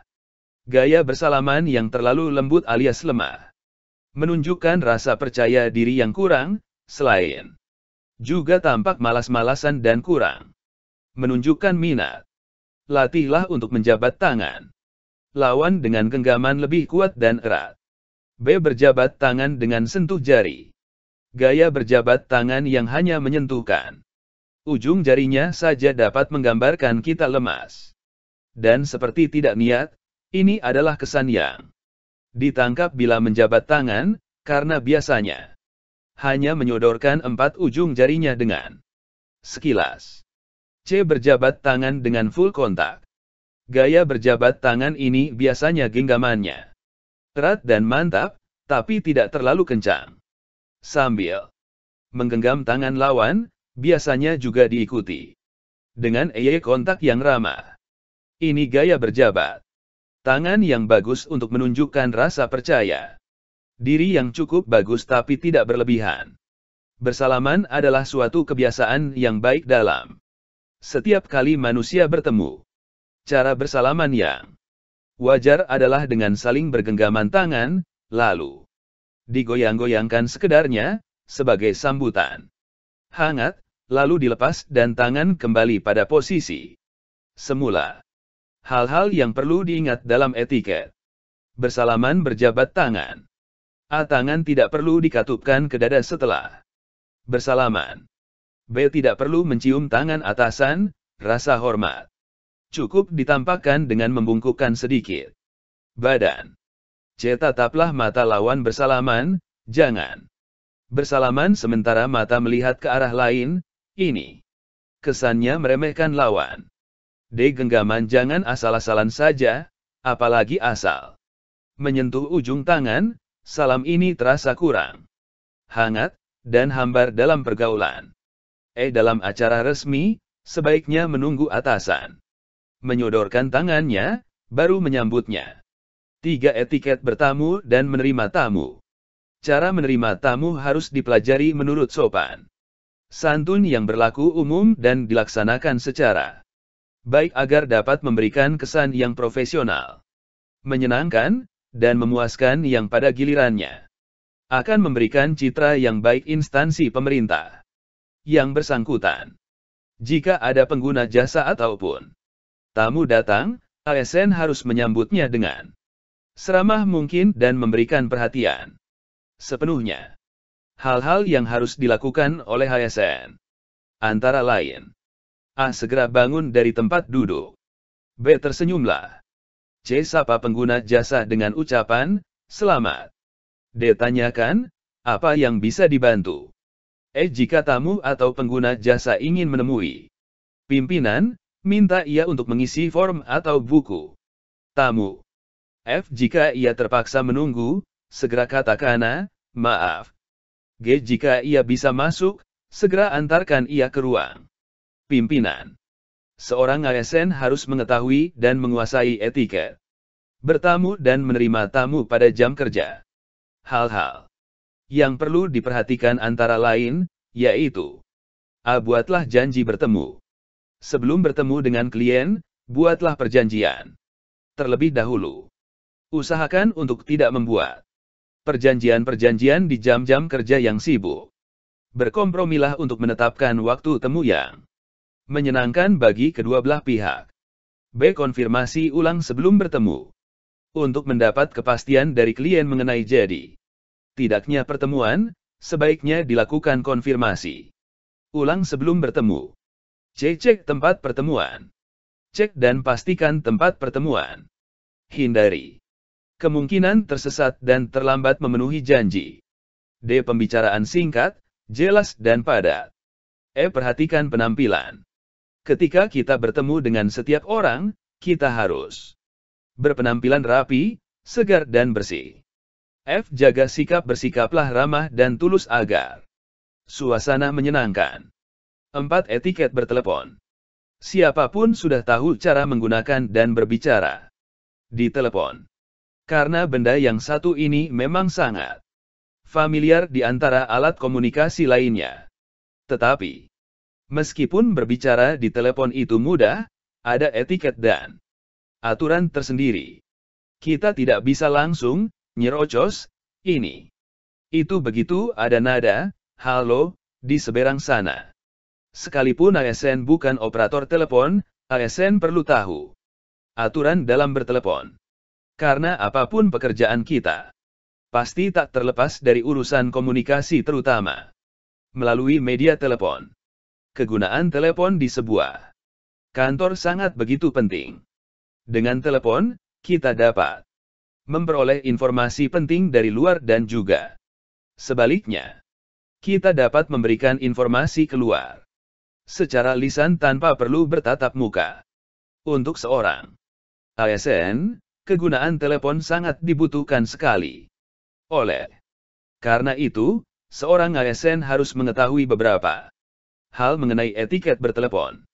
Berikut ini etiket bicara di telepon, baik dalam menelepon maupun menjawab telepon menurut Martono, 1991 sedih. 1. Menelepon. A. Ucapkan salam begitu telepon diangkat di seberang sana. Misalnya, selamat pagi, selamat siang.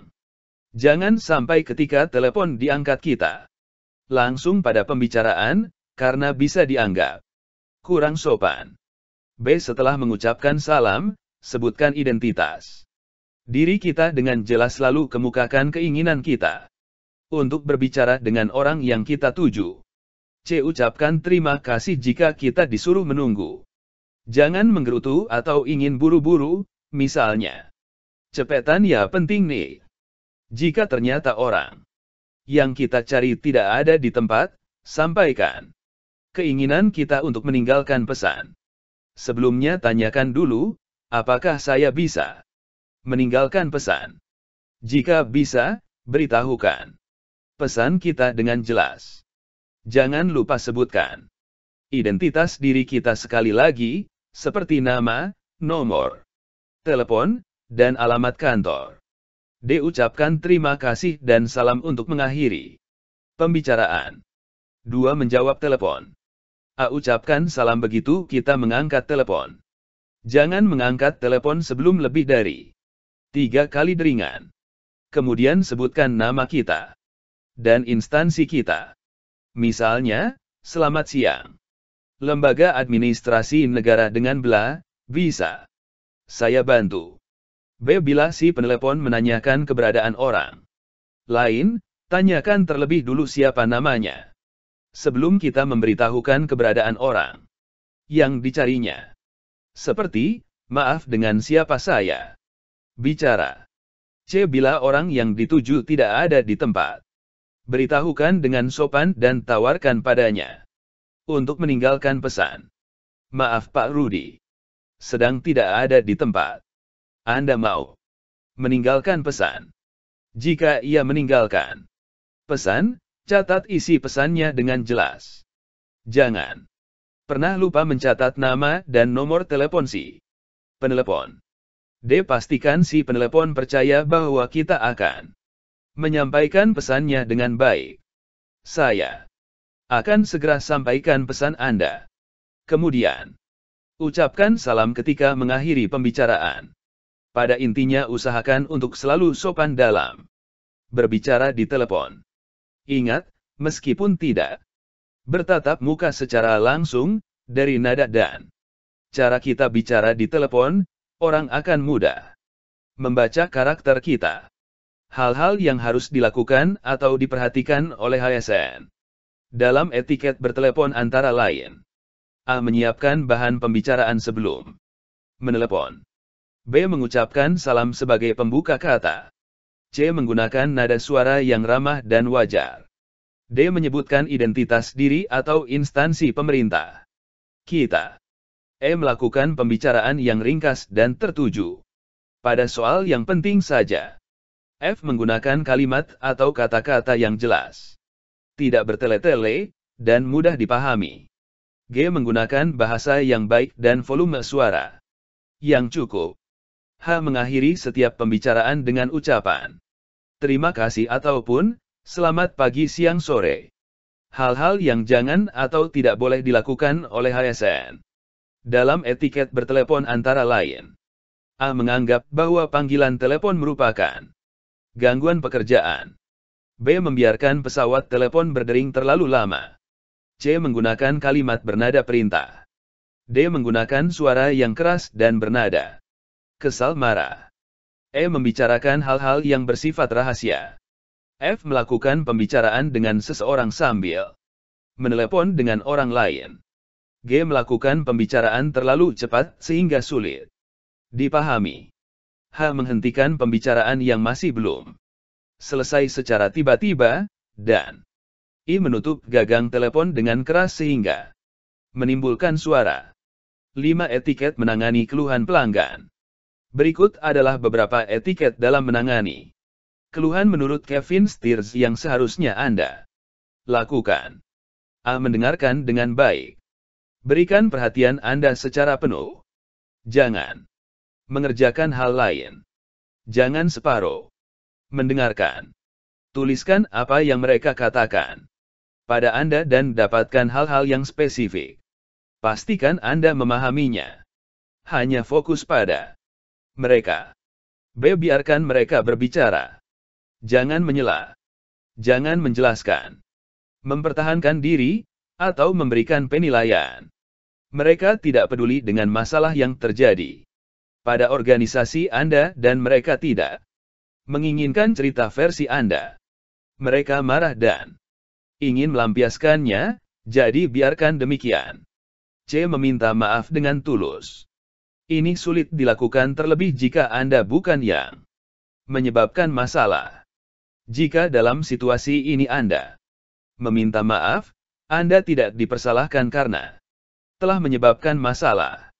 Anda meminta maaf karena pelanggan mengalami hal yang tidak menyenangkan. Posisikan diri Anda pada posisi mereka. Bersikap tulus.